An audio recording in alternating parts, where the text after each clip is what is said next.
Welcome, night seekers, to Netheric Horror. Tonight, the darkness awakens with true scary stories, haunting narration, and calming rain. Relax, close your eyes, and let every whisper pull you deeper into the unknown. Subscribe, like, and share your thoughts. Sweet dreams if you dare. I need to tell you something that happened in my family a long time ago. Something my mother kept quiet for 15 years before she finally told me the truth about it. I was too small to remember most of it myself, so almost everything I know comes from her, from the way her voice changed when she spoke about it, from the long pause she took before she said the man's name, and from the look on her face that told me this was not just an old story she liked to repeat at family dinners. This was something that had stayed with her. Something that had never really left her, even after all those years, even after she convinced herself that it was over and done with. When I was a baby, my family lived in a small flat in an old apartment building. It was not a fancy place, just an ordinary building with thin walls and creaky floors.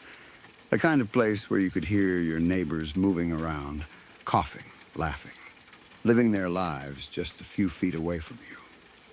Next door to us lived a man with his wife and 2 daughters. I do not remember his real name anymore, so I will just call him Mr. Lin, because that is close enough to how my mother used to say it when she told the story, and because some things are better left a little bit hidden, even now. Mr. Lin was one of those people everyone in the building liked. He worked at the airport, some job that kept him busy with long hours, coming and going at strange times, but whenever he was home, he always had time for the people around him. My mother used to tell me how he would stop in the hallway just to say hello, how he would ask about my father even when my father was away on business, how he never seemed to be in a bad mood no matter how tired he must have been after a long shift. He had 2 daughters who were much older than me, maybe by 10 or 12 years, sweet girls who my mother said used to babysit for other families in the building sometimes. His wife was a quiet, gentle woman who kept mostly to herself, but who always smiled when she passed you in the stairwell. I was just a baby then, too small to understand any of this, but apparently Mr. Lin took a liking to me. My mother said he loved making faces at me whenever he saw me. Silly faces. The kind that make babies laugh uncontrollably, cheeks puffed out, eyes crossed, tongue sticking out sideways. She said I would shriek with laughter every single time, no matter how many times he did it. And he never seemed to get tired of doing it either. She told me once that he said watching me laugh made his whole day better, no matter how exhausted he was from work. I think about that sometimes, how strange it is that someone can bring so much joy to a child they are not even related to, someone who has no obligation to care about you at all, and yet he did. That was the kind of man he was, a good father, a good husband, a good neighbor, the kind of person who seemed like he was going to get to grow old, watch his daughters get married, maybe hold his own grandchildren one day. Nobody expected anything to happen to him. Nobody ever does, I suppose. That is the cruelty of it. You do not get a warning. You do not get some kind of sign that tells you to say goodbye a little more carefully than usual, to hold on to someone a little longer before they walk out the door. You just live your ordinary day. And somewhere out there, without you knowing it, everything is about to change. He was killed in a traffic accident on his way home from work.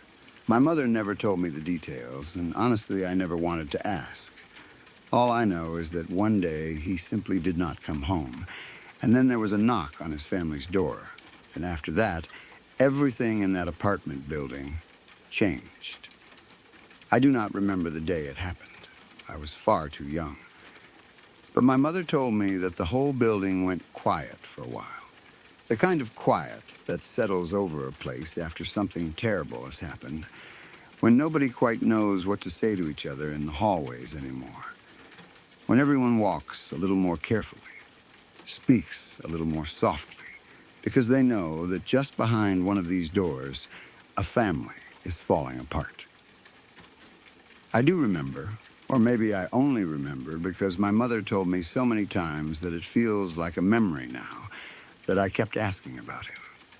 I did not understand what death was. How could I? I was barely more than a year old. All I knew was that this man who used to make me laugh, who used to visit and pull faces and make funny noises just for me, had simply stopped coming. So I asked. I asked my mother constantly, "Where is Mr. Lin? Why doesn't he come to play with me anymore?" And when his own daughters visited us, when they came by to see my mother out of the strange, aching loneliness that grief sometimes brings, I would ask them too. I did not know, of course, that I was asking the two people in the world for whom that question must have hurt the most. My mother told me it was one of the most painful things to watch. These two young women trying to figure out how to explain death to a toddler who simply could not understand why the man who loved making her laugh had disappeared. Nobody has good words for a moment like that.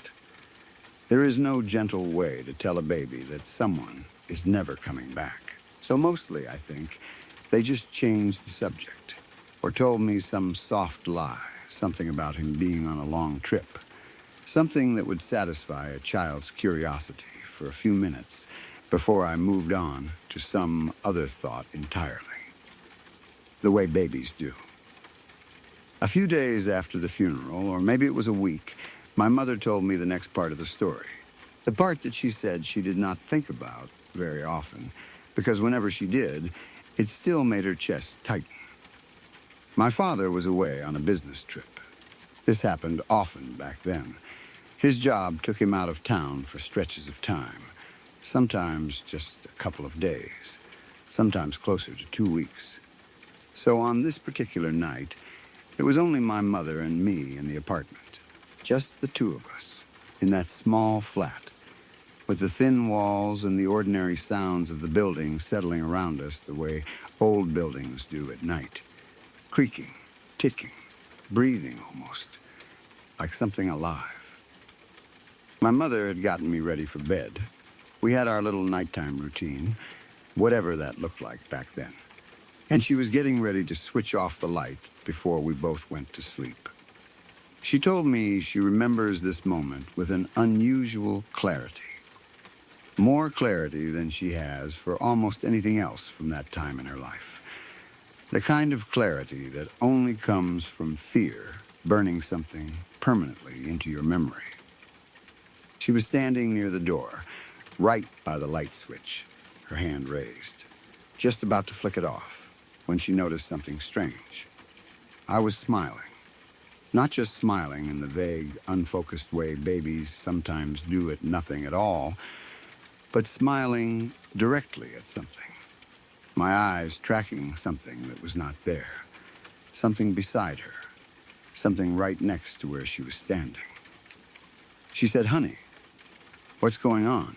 Trying to keep her voice light, the way you do when you do not yet want to admit to yourself that something might be wrong. And I answered her. She told me I said it clearly, cheerfully, the way small children announce things they find delightful, without any fear in my voice at all. "Mommy, look. Mr. Lin is standing there and smiling at me." She said the first thing she felt was confusion, not fear, not yet. She thought maybe I was imagining a shadow, or repeating a name I had heard adults say so many times that it had become a kind of game to me. She tried to laugh it off. "Nice try, honey," she told me, "but there's nothing there. Come on, let's go to sleep." She kept her voice steady, trying to convince herself as much as she was trying to convince me. But I did not stop. I insisted. She said I pointed, right at the space beside her, right by the door where her own hand was still resting on the light switch. "No, Mommy. Mr. Lin. Look, he's standing right there, next to the door." That was when the fear hit her all at once, she told me, because the light switch was right by the door. She had been standing there, inches away from where I was pointing, completely unaware, her back half turned to whatever it was I claimed I could see. In our culture, there has always been an old belief, one that gets passed down quietly through families, told in half whispers, that very young children and babies can sometimes see things that adults cannot. Spirits, ghosts, things that are lingering in places they do not belong anymore.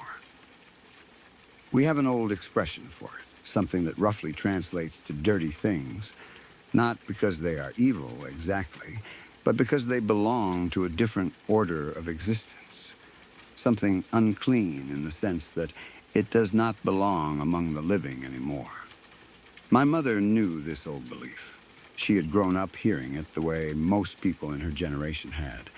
And in that moment, standing in the dark, with her 1-year-old daughter pointing cheerfully at an empty space beside her, she believed it completely.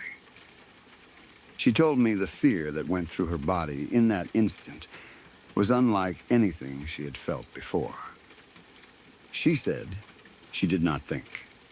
She simply reacted. She rushed over to my bed, scooped me up into her arms, and hurried back to her own bed on the other side of the room, as far from the door as she could get without leaving the apartment entirely. She pulled the blanket over both of us, but she left the main light on. She did not dare turn it off. Not that night. Maybe not for many nights after that, though she never told me exactly how long the light stayed on. I fell asleep quickly. My mother said that was almost the strangest part of the whole night, that despite everything, despite whatever I claimed to be seeing, I drifted off peacefully, happily even, as if nothing at all was wrong. As if the presence of this man, dead as he was, brought me some kind of comfort rather than fear. But my mother did not sleep. Not for one single minute. She told me she lay there the entire night, wide awake, her arms wrapped tightly around me, staring at that spot by the door, the spot where I had said he was standing, waiting to see if something would move, if some shape would separate itself from the shadows and drift toward us. She was only 26 years old at the time. My father was hundreds of miles away. There was no one else in that apartment to protect her, or to protect me, if anything did happen. She told me that she cried quietly for a long time that night, not just from fear, but from the sheer loneliness of the situation, the unbearable weight of being the only adult responsible for keeping her child safe from something she did not even understand, something she could not see, something that only her baby seemed able to perceive. Nothing happened for the rest of that night. No shapes emerged from the corner. No sounds came from beyond the door.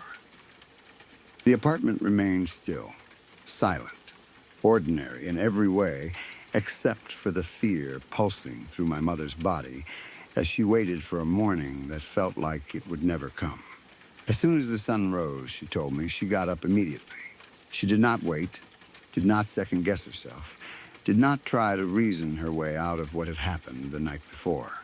She went straight to find a monk, someone from a local temple who was known in the community for performing certain rituals, someone people called upon when the ordinary boundaries between the living and whatever comes after seemed to have blurred.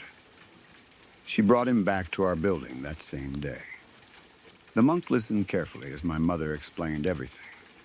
The accident, the strange sadness that had settled over the building, the way I kept asking about Mr. Lin, and finally, the events of the previous night.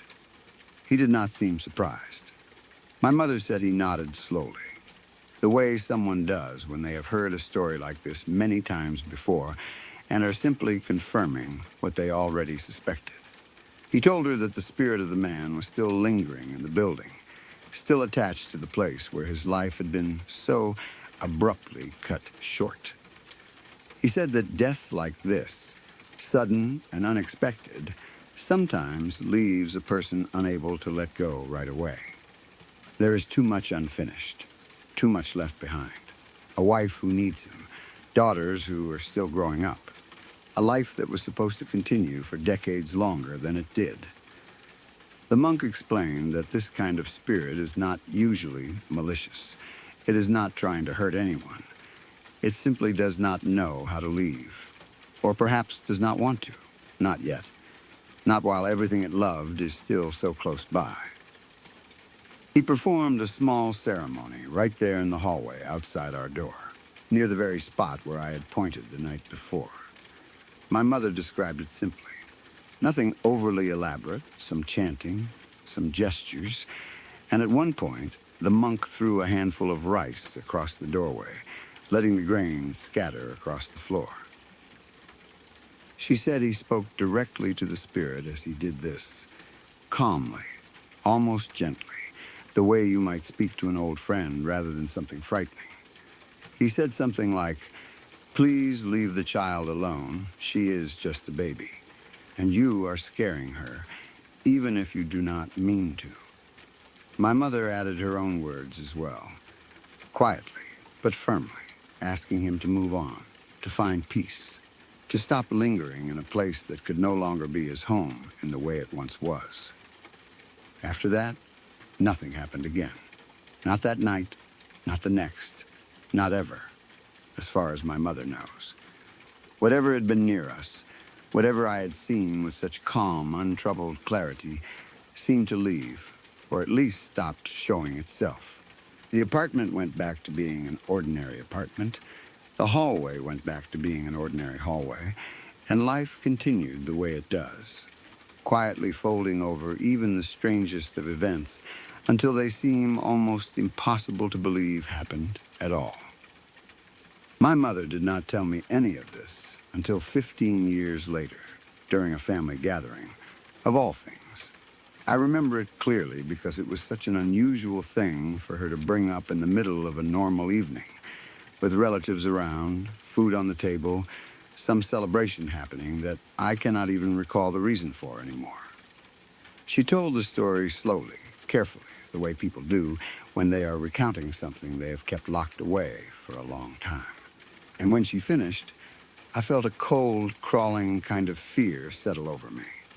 The kind that comes not from a scary movie or a campfire tale, but from realizing that something genuinely strange happened to you personally, something you have no memory of, something that shaped the earliest days of your life without you ever knowing it. She also told me something else that night, something the monk had said to her all those years ago, something she had apparently carried with her ever since, but never mentioned to me until that moment.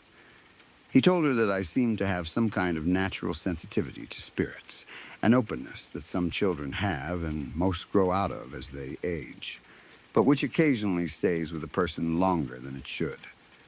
He warned her that I should avoid places that are known to be haunted, or even places that simply carry a heavy, uneasy feeling. Cemeteries, abandoned buildings, places where too many people have died too suddenly. He said it was not a curse, exactly, but it was something to be careful of, something that meant I might see or sense things that other people around me would never notice at all. I do not remember Mr. Lin, not his face, not his voice, not the funny expressions he used to make just to hear me laugh. I was too young when it all happened, and no memory from that time has stayed with me in any real way. All I have are the details my mother has given me, the fragments assembled from her own memory of him, a good father, a kind neighbor, a man who worked at the airport and came home to 2 daughters who adored him. I did see those daughters again much later when I was around 18 years old and they were in their mid-20s. We ran into each other somewhere in the city, a brief, polite encounter. The kind you have with people who were once connected to your life in a way neither of you fully understands anymore. I remember looking at them and feeling a strange, quiet sadness, knowing that somewhere in their childhood there had been a version of me, a small, crying baby, who had apparently seen their father standing beside my mother's bed on a night when he was already gone. I think about it sometimes, late at night, when the apartment is quiet and the world outside feels very far away. I do not think Mr. Lin meant to frighten anyone. I do not think that was ever his intention. I think, if any of it was real, if a man really can linger in the place he once called home after his life is taken from him so suddenly, then maybe all he wanted was to see his family one more time. Maybe he wandered the halls of that building, not out of some dark or vengeful purpose, but simply because he missed them, his wife, his daughters, the ordinary rhythms of a life that had been so abruptly and unfairly cut short. And maybe, in the middle of that longing, he came across a small, laughing baby who had adored him too, who had missed his silly faces and his warm laughter just as much as his own family did, and for a brief moment, in the dark of that apartment, he stopped to visit her, the way he used to, smiling at her the same way he always had, not to frighten her, but simply because, even in death, some part of him still wanted to make a child laugh one more time. There is one moment in my life that stands out above every other frightening experience I have ever had. One memory that still creeps up on me, sometimes late at night, uninvited, replaying itself in my mind with the same crawling unease it gave me the very first time it happened. I want to say up front that I am not a religious person at all. I do not attend church, I never went to Sunday school, I do not go to Mass, I do not pray. I have never really believed in anything beyond what I can see and touch and explain with some kind of logic.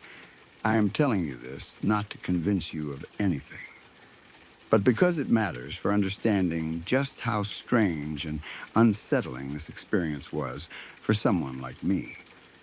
Someone who does not typically reach for religious explanations for the things that happen in life. Whatever this was, it shook something in me that I did not even know could be shaken. It happened one night when my friend and I decided to go out exploring, the kind of aimless nighttime wandering that teenagers and young adults do sometimes, not looking for anything in particular, just wanting an excuse to be outside, to break up the monotony of an ordinary evening with something that felt a little more interesting. We ended up near this old house on the edge of town, a place that had been abandoned for years, condemned by the local government because it had fallen into such a state of disrepair that it was no longer safe for anyone to live in. Everyone in the area knew about this house. It had the kind of local reputation that abandoned houses always seem to get, stories passed around among kids at school. Rumors about what had happened there, half of them probably invented, half of them maybe true, nobody ever really knowing which was which. We had passed by this house plenty of times before, always looking at it from a distance, always wondering what it might look like inside. The way you do with any abandoned building that has been sitting there for years, slowly falling apart. Ivy creeping up its walls, windows either boarded up or shattered completely, the roof lines sagging in places where the wood had rotted through. That night, for whatever reason, standing there looking at it under the dim glow of a streetlight a little ways down the road, we decided that since we were already out there, since we had nothing else planned for the evening, we might as well go inside and take a look around. We both knew, at least in a vague sort of way, that the house was in bad shape. We had heard from other people who had gone inside before us that the staircase leading to the second floor was in particularly rough condition, rotted through in several places, with actual holes where the wood had simply crumbled away entirely. The kind of structural damage that could easily send you crashing through to the floor below if you were not careful, or if you were unlucky enough to step in exactly the wrong spot. We had heard that in one of the upstairs rooms there was a hole in the ceiling of the room below, big enough that if you stood in the right spot downstairs, you could look straight up into what used to be one of the bedrooms, a strange, almost dizzying view straight through the guts of the house, exposed timber and insulation, and the underside of the floor above. Because of all this, We told ourselves we would be sensible about it. We agreed that we would stick to exploring the downstairs only, since the stairs themselves were far too dangerous to risk, and neither of us particularly wanted to end up with a broken leg, or worse, falling through rotted floorboards into whatever might be lurking in a basement or crawl space beneath an abandoned house that had not been properly maintained in years. It felt like a reasonable plan at the time. Look around a little, see what the place was like on the inside, stay safely on the ground floor, and then head back out and go on with our night. Getting inside turned out to be embarrassingly easy, which in hindsight should probably have been our first warning that this was not the best idea we had ever had. The entrance to the house had been boarded up at some point, presumably by the town or whoever was responsible for keeping people out. But the boarding was flimsy at best, really just a single plank nailed loosely across the doorway rather than any kind of serious barrier. Beyond that plank, the actual door itself had been pushed inward at some point, probably by other people who had broken in before us, and it was sitting there, completely unlocked, swinging slightly if you touched it. Whoever had been responsible for securing that house clearly had not put much effort or money into the job, because keeping two curious teenagers out that night would have required significantly more than a single loose board over a broken door. We slipped inside without much trouble at all, moving carefully in the darkness, using the flashlights on our phones to light our way, since there was obviously no electricity running to the place anymore. The inside of the house looked exactly the way you would expect an abandoned, condemned building to look. Peeling wallpaper hanging in long strips from the walls, water damage staining the ceiling in dark, spreading patches.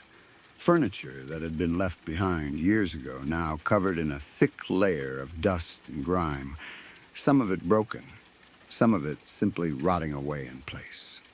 There was a certain smell to the air, too, that particular musty, damp smell that old abandoned buildings get. Mildew and decay and stagnant air all mixed together into something that clings to the back of your throat. We wandered through a couple of the downstairs rooms, shining our lights into corners, commenting on odd little details here and there. An old newspaper left on a table with a date from decades earlier. A child's toy half buried under a pile of collapsed plaster. The kind of small details that make an abandoned house feel less like an empty building and more like a place where actual people used to live their actual lives before everything fell apart. Nothing about it felt particularly frightening at that point. It felt exactly like what it was, a rundown old house, sad in its own way, but not menacing. Not the kind of place that made the hair on the back of your neck stand up. Eventually, we ended up in one particular room, and my friend spotted an old chair sitting in the corner, still mostly intact, despite everything else around it having fallen apart. He walked over and sat down in it, testing it first to make sure it would hold his weight, and then settling in like it was the most natural thing in the world. I ended up sitting down, too, though I did not trust any of the old furniture enough to sit on it myself. So I just slid down against the wall and sat there on the floor instead, my back against the peeling wallpaper, my phone light angled up just enough to give the room a dim, shadowy kind of illumination. We ended up talking for a while, longer than either of us probably intended when we first walked into that room. It started as just casual conversation, the kind of aimless talk you have with a close friend late at night when there is nothing pressing to do and nowhere else you need to be. But somehow, the way these conversations sometimes drift without you noticing, we ended up getting into something much bigger and more philosophical. We started talking about the state of the world, about everything that felt wrong with it, about all the things that seemed unfair or broken or difficult to make sense of. It was the kind of deep, meandering conversation that two people have sometimes late at night, half serious and half just talking to hear themselves think out loud, working through big questions neither of us really expected to answer. But that felt satisfying to discuss anyway. At some point during this conversation, my friend said something. I do not even remember exactly what it was anymore. Something a little crude. Something that would probably be considered inappropriate or over the line in most normal settings. He laughed right after saying it. That easy, careless laugh you give when you know you have said something a bit much, but do not really regret it.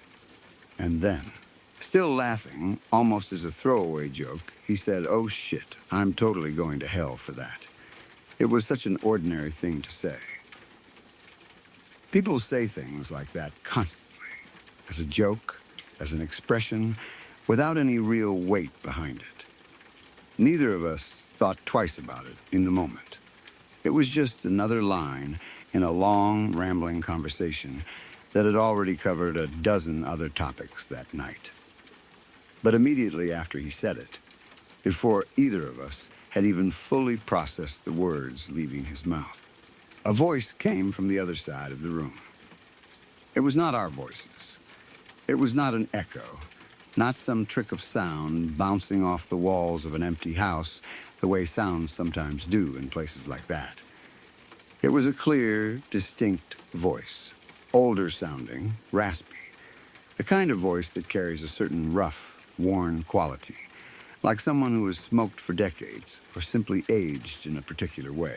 And it said, calmly, clearly, without any hesitation at all, "Speak of the devil, and he shall appear."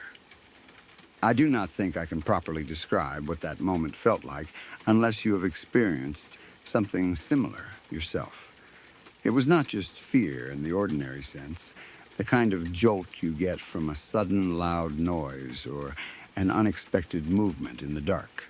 It was something deeper than that, a cold, paralyzing kind of dread that seemed to lock every muscle in my body in place all at once. My mind went completely blank and completely overloaded at the exact same time, 1,000 questions crashing into each other with nowhere to go. Who was that? How long had they been there?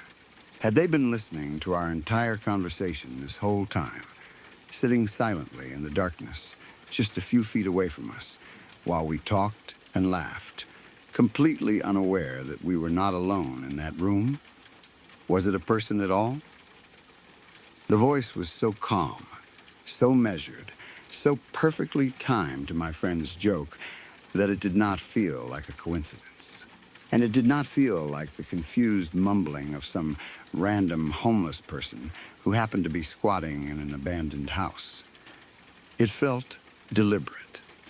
It felt aimed directly at us. We both froze completely still for what felt like an impossibly long stretch of time, though it was probably only a second or two in reality. Neither of us said a word. Neither of us moved.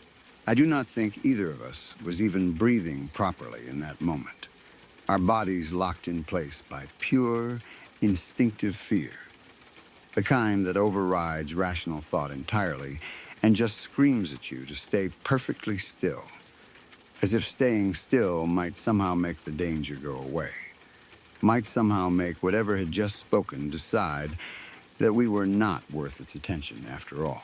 It was my friend who finally broke out of it first. I remember him fumbling for a second, his hand shaking slightly as he lifted his phone and swung the light across the room toward the direction the voice had come from.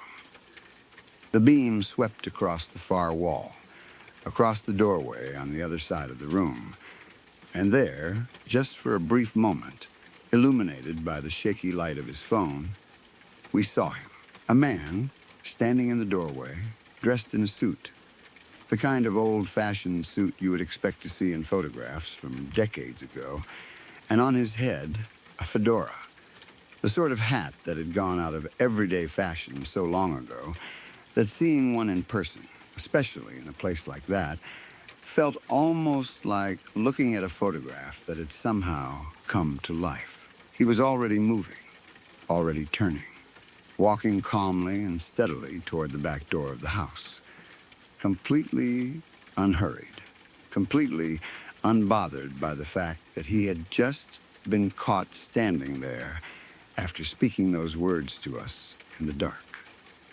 Something in both of us snapped into motion at the same time. We scrambled up off the floor and the chair, both of us moving faster than I think either of us had moved in our entire lives, adrenaline taking over completely, overriding whatever fear had frozen us just moments before.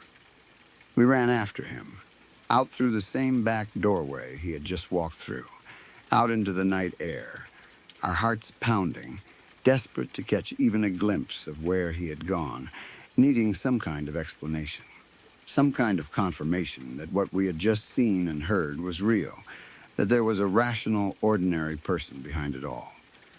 But when we got outside, there was nothing, no sign of him anywhere. The road running past that house was just one single stretch. No side streets, no turns, no alleys or driveways for at least a mile in either direction. A long, straight road with clear sight lines the whole way down. A man walking away, even at a brisk pace, should have still been visible somewhere along that stretch of road, especially given how little time had passed between seeing him in the doorway and reaching the same door ourselves. But there was no one. No fedora bobbing along in the darkness up ahead, no footsteps fading into the distance, no shape moving along the road at all. It was as if he had simply stepped outside and vanished completely, swallowed up by the night in a way that made absolutely no logical sense given the layout of that road.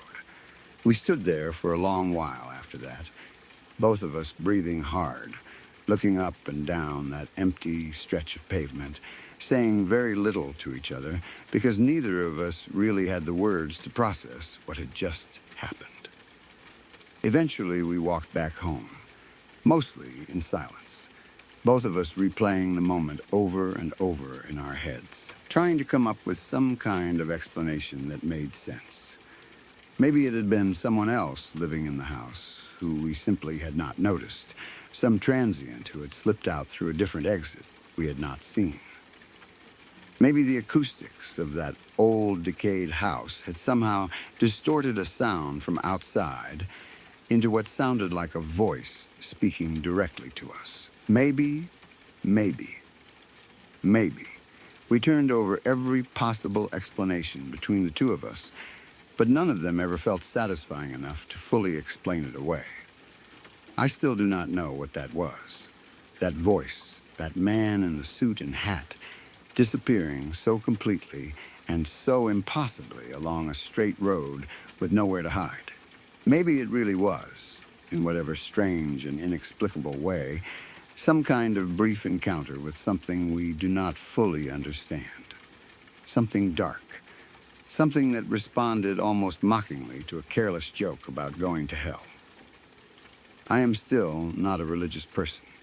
I still do not attend church, still do not pray, still do not spend much time thinking about heaven or hell or devils in any serious way. But that single night remains to this day the one moment in my entire life where I genuinely felt as though something evil had spoken directly to me. Calmly, clearly, and with a kind of patient, waiting presence that suggested it had been there long before we ever walked into that room, and had simply been listening, waiting for exactly the right moment to make itself known. I need to tell you about something that happened when I was a kid, something I did not witness with my own eyes exactly, since I was only around 8 years old at the time. But something that has stayed with my family for years, retold so many times at dinners and gatherings, that I feel like I remember it firsthand, even though most of what I know comes from my parents describing it to me afterward. It is the kind of story that makes you look at your own house a little differently once you have heard it. The kind of story that makes you check the locks one more time before you go to bed, even years later. even when you know logically that nothing is wrong. We lived in a quiet neighborhood back then, the kind of place where nothing ever really happened. Rows of houses with small front yards, neighbors who knew each other well enough to wave when they passed, streets that were empty and silent by 9 or 10 at night because everyone had settled in for the evening, kids tucked into bed, parents watching television or reading before turning in themselves. It was an ordinary suburban street, unremarkable in every way, the kind of place where you never imagined anything truly frightening could happen. Because frightening things happen somewhere else, in the news, in other towns, not on your own quiet block, where you have lived your whole life without incident.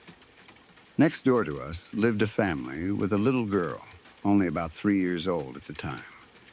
She was a sweet kid, the kind of toddler who talked constantly, narrating everything she saw throughout the day in that rambling, half-formed way that very young children do, telling you about the color of a bird outside the window, or the shape of a cloud, or some elaborate imaginary friend who apparently had very strong opinions about breakfast cereal.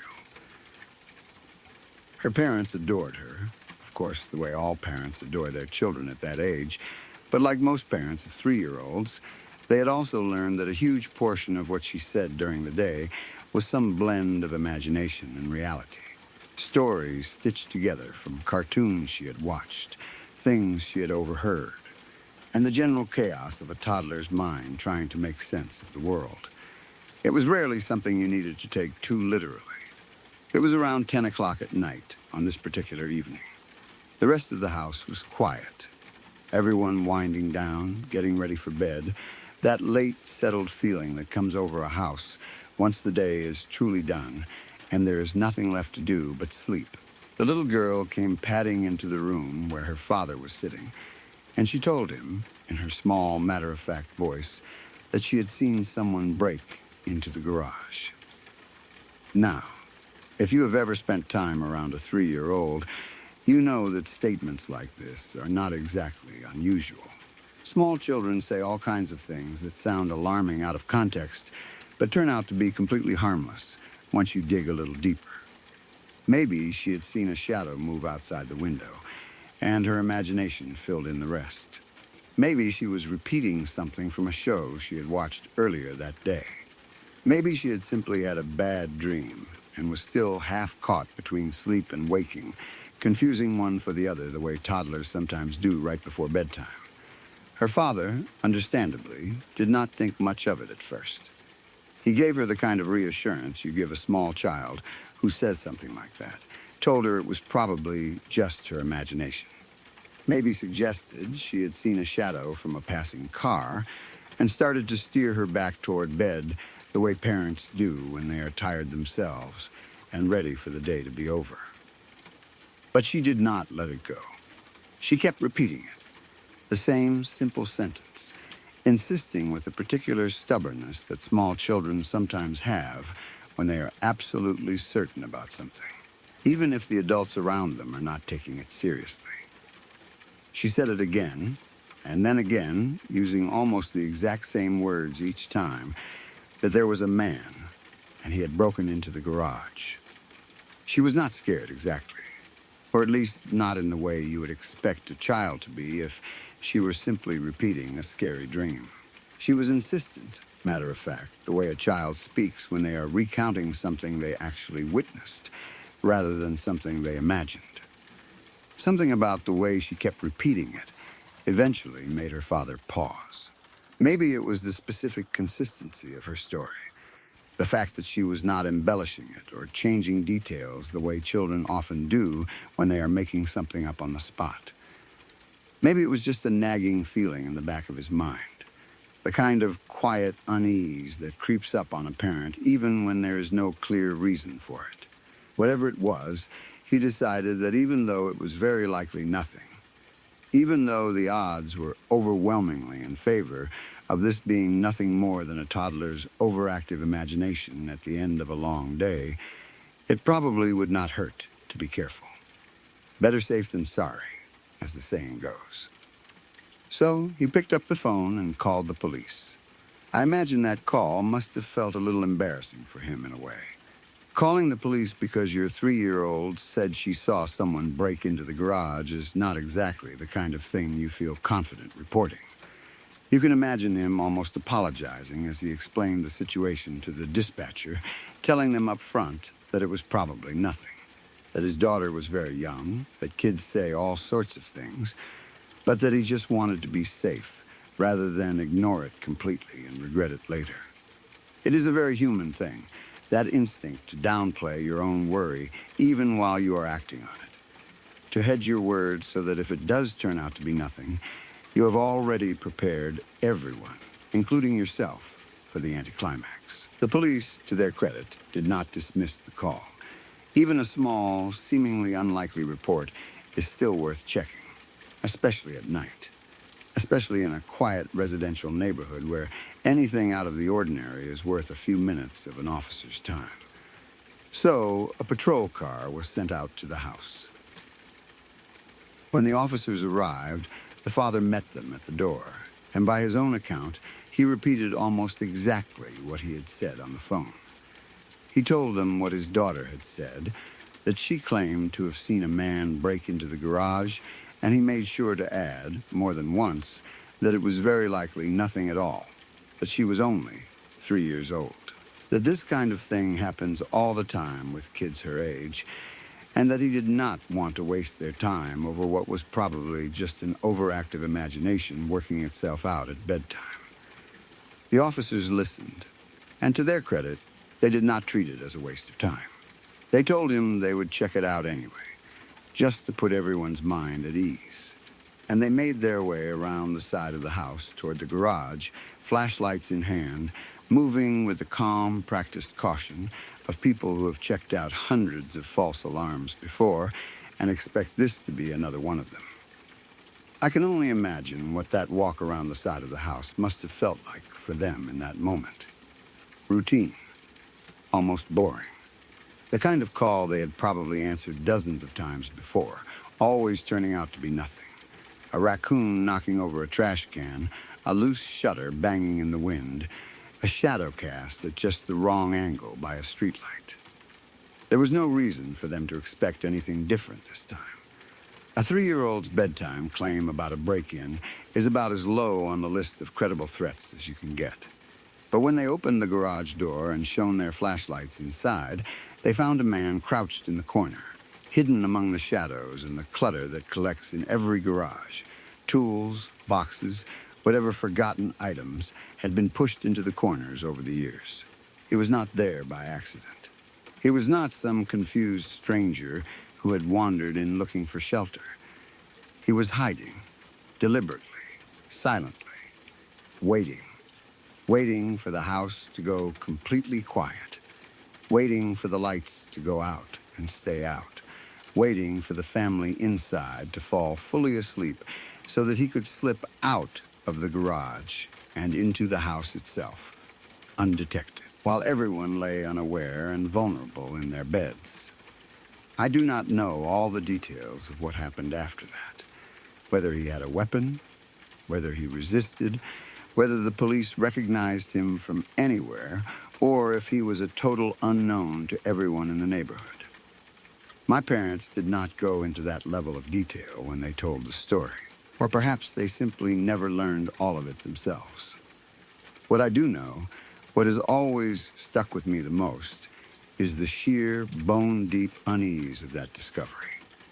A 3-year-old girl, too young to lie convincingly, too young to construct an elaborate deception, had walked into the room and told her father, in the simplest words she had, that a man had broken into the garage. And she had been right. Completely, terrifyingly right. While her father sat in the living room, mentally preparing to dismiss her words as nothing more than a child's imagination, there really was a man crouched in the dark, just outside their walls, waiting silently for the whole family to fall asleep. Think about that timeline for a moment. If the father had done what so many of us would probably do in that exact situation, If he had simply reassured his daughter one more time, tucked her into bed, and gone to sleep himself without a second thought, that man would have had exactly what he was waiting for. A quiet house, sleeping occupants. No one watching, no one listening. Nothing standing between him and however many hours of the night he needed to do whatever it was he intended to do once he got inside. It was only because a 3-year-old refused to stop insisting on what she had seen, only because her father's instincts nudged him just enough to make one phone call he almost talked himself out of making, that the entire situation was caught before anything worse could happen. I think about how many things had to align perfectly for that discovery to happen at all. The girl had to actually see him, whether through a window or a gap in the curtains, or however a 3-year-old's field of vision happens to catch such things at that hour of the night. She had to be paying enough attention to register what she saw as something worth mentioning, rather than simply glancing past it the way distracted children often do. She had to have the verbal ability, however limited at that age, to communicate what she had seen in a way her father could understand, even if he initially dismissed it. And then, crucially, she had to be stubborn enough, persistent enough, to keep repeating herself instead of accepting the first reassurance and going along to bed the way most children eventually do when an adult tells them everything is fine. And her father, for his part, had to be willing to act on a warning coming from the least reliable source imaginable in the eyes of most adults. A barely verbal toddler at bedtime. Someone whose testimony would never hold up as credible in almost any other context. He had to swallow his own embarrassment, his own instinct to dismiss it, and make a call that he fully expected would turn out to be nothing at all. If he had been a little more tired that night, a little more dismissive, a little more eager to just get everyone to bed and be done with the day, this story might have ended very differently, and none of us would ever have known just how close it came to becoming something much worse.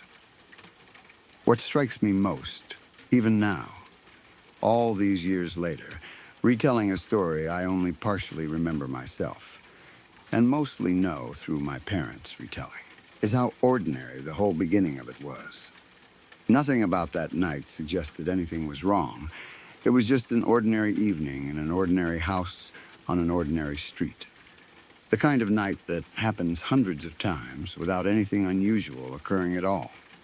A little girl telling her father something strange before bed is such a common, mundane occurrence that under any other circumstances, it would never be worth mentioning again, let alone remembered and retold for years afterward.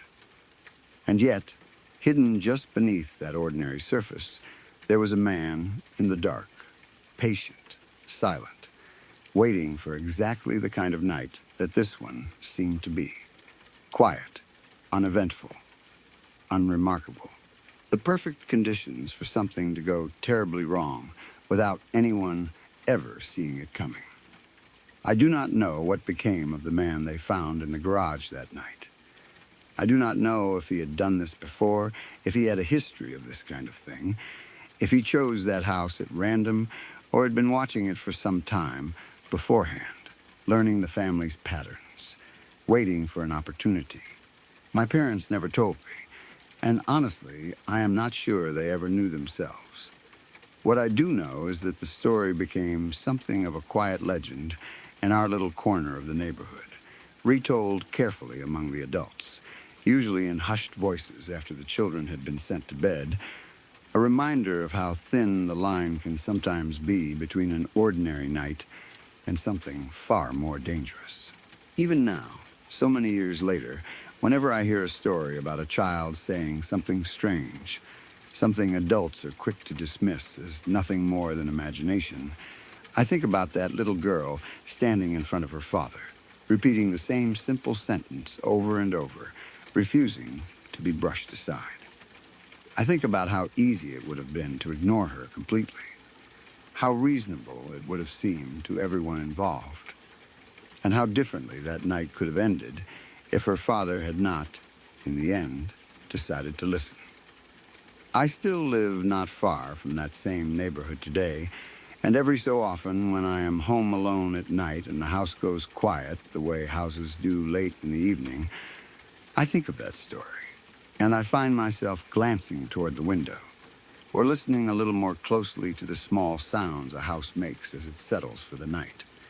It is probably nothing, I tell myself, the same way that Father must have told himself as he picked up the phone that night, fully expecting to be told it was nothing at all. But every time I remember that sometimes it really is not nothing. Sometimes the person you least expect to take seriously is the only one who actually saw what was really there. When I was a kid, I used to have something that I can only describe as waking nightmares. I do not know if there is a more official term for it, but that is the phrase that has always made the most sense to me whenever I try to explain what happened. What I mean is that I would open my eyes, fully awake in every physical sense, able to see the room around me exactly as it was, the walls, the furniture, the people standing there, but somehow my dream would still be happening at the exact same time, layered right on top of everything real, blending seamlessly into my actual surroundings, so that I could not tell where one ended and the other began. It was not like closing my eyes and imagining something. It was seeing the real world with my own two open eyes while something else, something not real at all, moved through it right alongside everything that actually existed in that room. These experiences were incredibly vivid, more vivid than any ordinary dream I have ever had before or since. But as an adult, looking back now, there is only one of them that I can still remember in any real detail.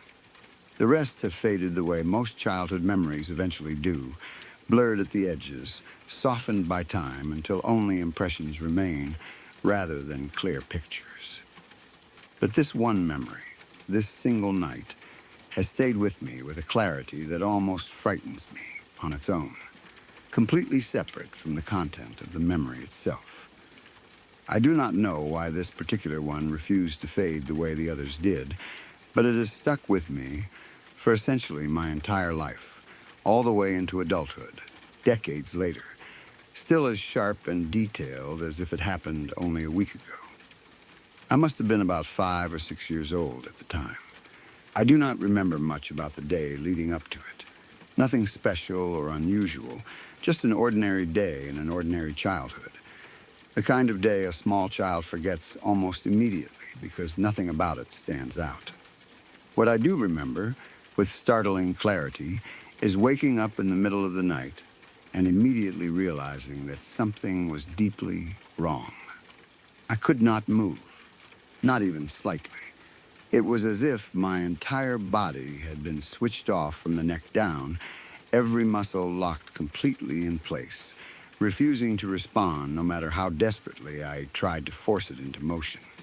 I understand now, as an adult, that this was almost certainly a case of sleep paralysis, even though I was never formally diagnosed with anything like that as a child. And even though at the time I had absolutely no concept of what sleep paralysis even was. All I knew in that moment, lying there in my bed at 5 or 6 years old, was that my body simply would not obey me, no matter how hard I willed it to. I tried to call out, to scream, to make any sound at all that might bring someone running to help me. But nothing came out. My throat felt sealed shut, my voice completely gone, as if the paralysis extended not just to my limbs, but to my ability to make any noise whatsoever. I remember the sheer panic of that realization, the horrifying discovery that I was trapped inside my own body, fully conscious, fully aware, and utterly unable to do anything about it.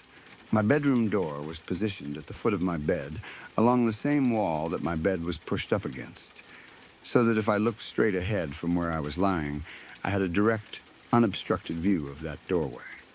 And it was toward that doorway that my eyes, apparently still capable of movement, even while the rest of my body remained frozen, were drawn.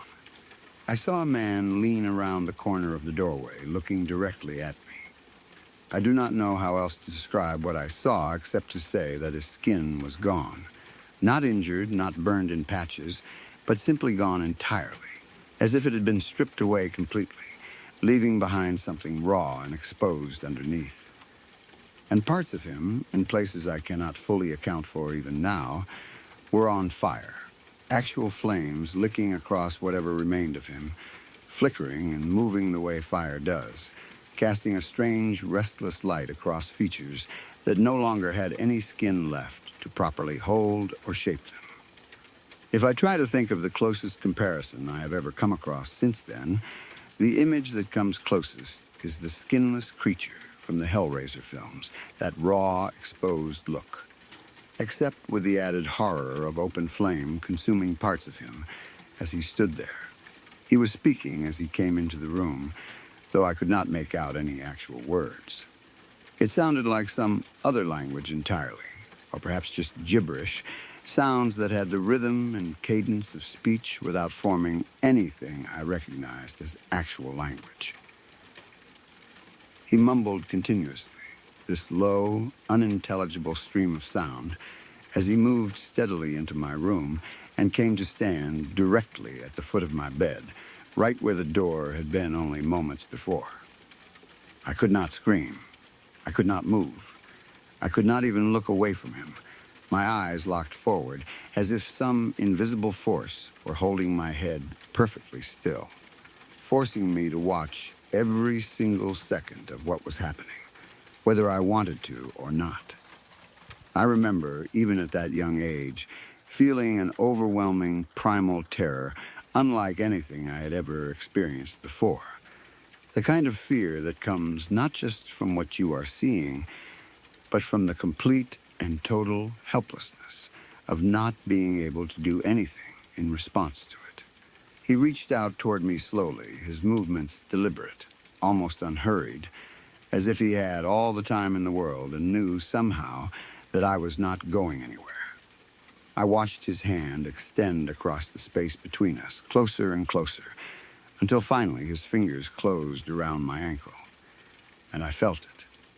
That is the detail that has always stuck with me the most. The physical sensation of his hand actually gripping my ankle, real and solid and undeniable, not some vague dream sensation, but an actual tangible pressure closing around my skin. The moment I felt that grip, something inside me broke. Whatever invisible force had been holding the paralysis in place suddenly released all at once, and I screamed.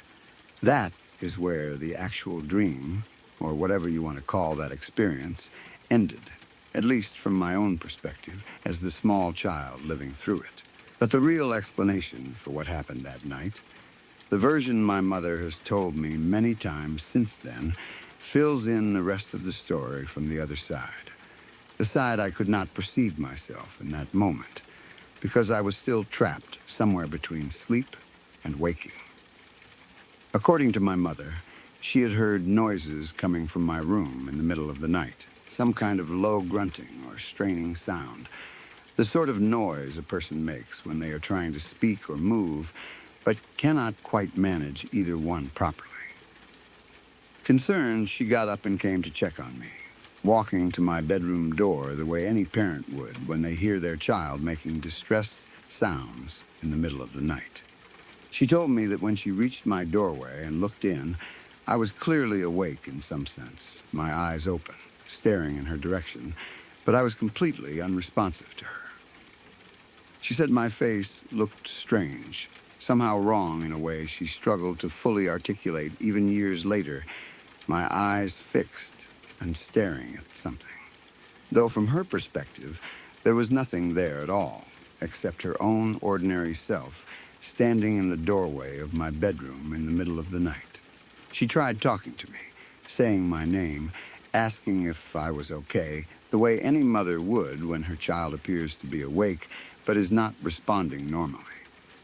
but I did not answer her, did not react to her voice at all, continuing to stare fixedly toward the doorway as if I could not see her standing there right in front of me, or as if I were seeing something else entirely layered over the top of her.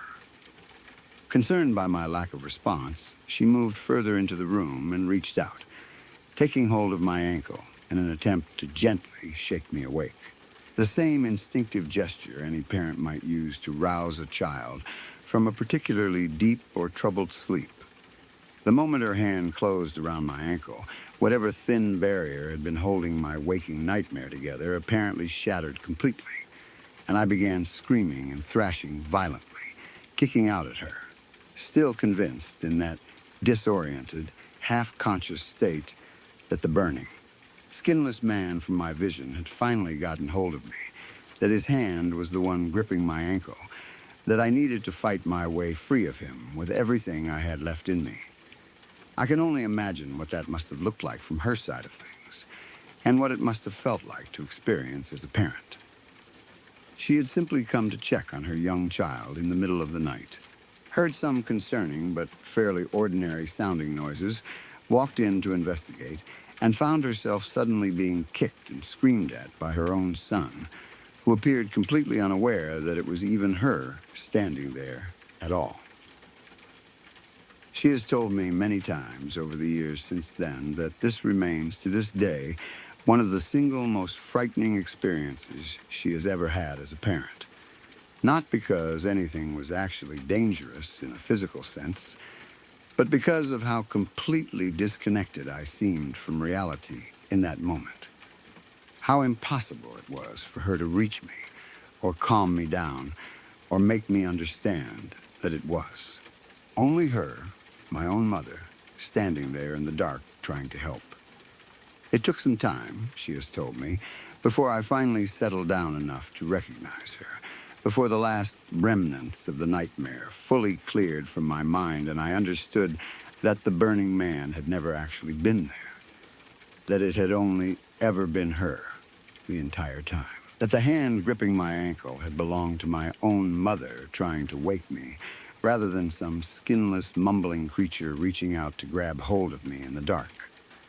I am 35 years old now, and I still remember every detail of that night with a clarity that genuinely surprises me sometimes, given how much of the rest of my early childhood has faded into vague, formless impressions over the years.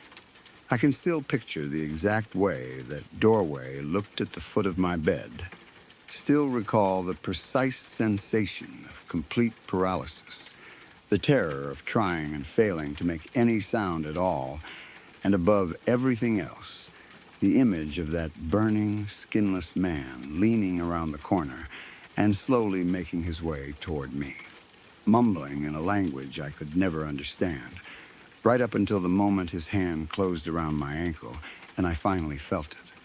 Right there in what I believed, in that moment, to be terrifyingly real contact. I continued to have these waking nightmares on and off until I was around 8 years old, though as I mentioned before, none of the others have stayed with me in anywhere near the same amount of detail as this particular one.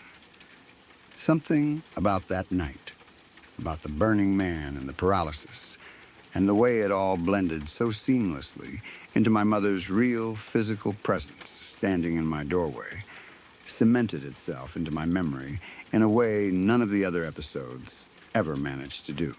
I do not know exactly why that particular image chose to manifest itself in my young mind that night.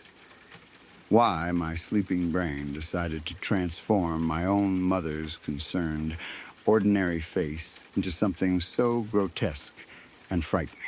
I have read a little bit about sleep paralysis as an adult, enough to understand that the mind is capable of some strange and unsettling tricks when the boundary between sleeping and waking gets blurred the way it apparently did for me that night, but understanding the science behind it has never fully taken away the lingering unease that memory still carries with it, even after all these years. Sometimes, even now, on nights when I wake up suddenly in the dark for no clear reason, my mind still drifts back to that image without my even meaning it to. That burning, skinless figure leaning around the corner of my childhood bedroom door, mumbling words I could never understand, moving steadily closer until his hand finally closed around my ankle. I know now, of course, exactly what really happened that night, that it was nothing more than my own mother trying gently to wake her frightened child in the middle of the night. But knowing the truth of it has never fully erased the memory of what it actually felt like to be 5 or 6 years old, lying paralyzed in my own bed, utterly convinced that something truly monstrous had come into my room and was reaching out to take hold of me in the dark.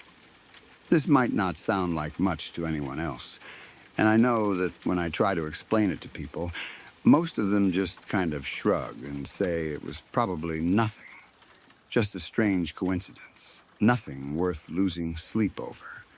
But I am telling you, in the moment it happened, it scared the absolute hell out of me, more than almost anything else I have ever experienced, and even now, whenever I think back on it, I still get this uneasy, crawling feeling along the back of my neck, like something about it was not quite right, something that defies the easy explanation everyone wants to give it. It started off in the most ordinary way imaginable, so ordinary that I almost do not know why I still remember the details of it so clearly. I had gone to my local Walgreens, the same one I always go to, the kind of routine errand that barely registers as a memory once it is over. The sort of thing you forget about within hours because there is nothing remarkable about it at all. I walked in, grabbed whatever it was I needed that day, some small handful of items I cannot even fully recall anymore, checked out, and started heading toward the exit, ready to head home and get on with the rest of my evening.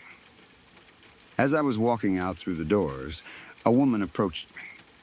She looked completely normal, unremarkable in every way, the kind of person you would pass on the street 100 times without ever giving them a second thought. Nothing about her appearance or her manner set off any alarm bells in my head. She was polite, calm, and asked me a simple question, whether I knew where Merriman Road was. As it happened, I did know. It was right down the street from the Walgreens, not far at all. An easy landmark that most people in the area would probably recognize if you mentioned it to them. I pointed in the direction she needed to go, told her it was just down the road a little ways, and she thanked me and went on her way. I did not think anything more of it. It was such a mundane interaction, the kind of small, forgettable exchange that happens constantly between strangers in everyday life, someone lost or unfamiliar with the area, asking a random passerby for directions, getting a quick, helpful answer, and then moving along with their day. I got in my car, or maybe I walked, I genuinely do not remember which, and went home, the encounter completely forgotten by the time I turned the key in my own front door.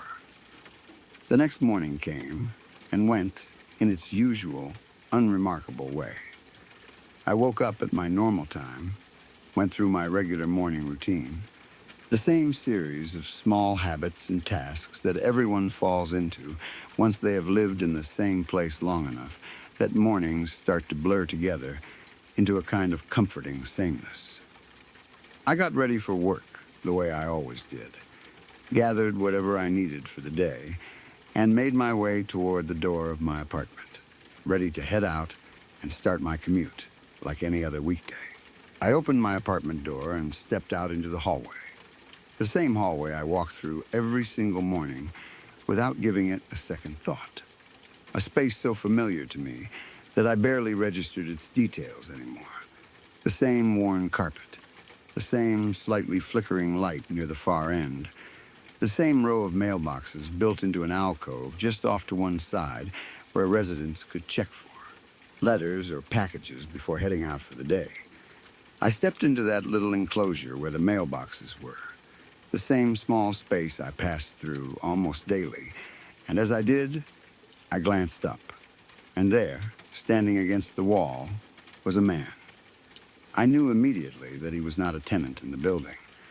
I had lived there long enough, seen enough of the same familiar faces coming and going through that hallway that I could recognize almost instantly when someone did not belong, when a face was completely unfamiliar in a space that was normally populated only by the same small handful of neighbors I saw on a regular basis. This man was a total stranger, standing there against the wall, in a spot that made no real sense for anyone to simply be standing, not near an apartment door, not checking a mailbox, just standing there, quietly, as if he had been waiting. He looked directly at me the very instant I noticed him, and in that same moment, I felt this sudden, overwhelming urge to react. Some deep, instinctive impulse rising up inside me, telling me that something about this was wrong, that I should be alarmed, that I should maybe turn around or call out or do something other than simply stand there and face him. I fought against that urge as best I could, forcing myself to stay calm, to not overreact to what might, after all, turn out to be nothing more than an unfamiliar visitor waiting for someone else in the building, some perfectly innocent explanation that my racing mind simply had not landed on yet. And then he spoke. He asked me, in a voice that felt eerily calm and unremarkable, almost identical in tone and cadence to the woman I had encountered at the Walgreens exit the evening before, whether I knew where Merriman Road was. I felt something cold drop straight through my stomach the second those words left his mouth. It was the exact same question, word for word as far as I could tell, the same road, the same phrasing, coming from a completely different person, in a completely different location, less than 24 hours apart. My mind raced immediately, trying to make some kind of sense out of what was happening, trying to come up with any rational explanation that would make this feel like less of a coincidence and more like something ordinary and explainable. Despite the surge of unease crashing through me, I managed to keep my voice steady enough to answer him. I pointed in the same direction I always did, told him it was just down the road, the same answer I had given the woman the night before, the same simple, practical response to a question that under any other circumstance would have meant absolutely nothing at all. And then, thankfully, he just left. He did not linger, did not ask any follow-up questions, did not do anything else strange or threatening. He simply turned and walked away, leaving the building the way anyone else might, as if the entire encounter had been nothing more than an ordinary stranger looking for directions, exactly like the woman from the Walgreens the evening before. I stood there, in that little mailbox alcove, for a moment after he left, my heart pounding, my mind spinning through every possible explanation I could think of. I told myself, over and over, that it was simply a coincidence, an unusual one, sure, but nothing more than that. Merriman Road was not some obscure or hidden location. It was a real, actual road in the area, one that plenty of people might reasonably need directions to at any given time. It was entirely possible, I reasoned, those two separate strangers, completely unconnected to each other, simply happened to need directions to the same nearby road within a short span of time. People get lost.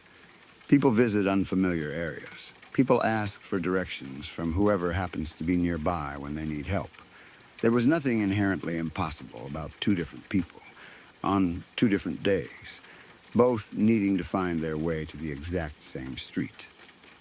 But logic and reassurance only went so far in calming the unease that had settled over me, because it was not simply the repetition of the same question that unsettled me.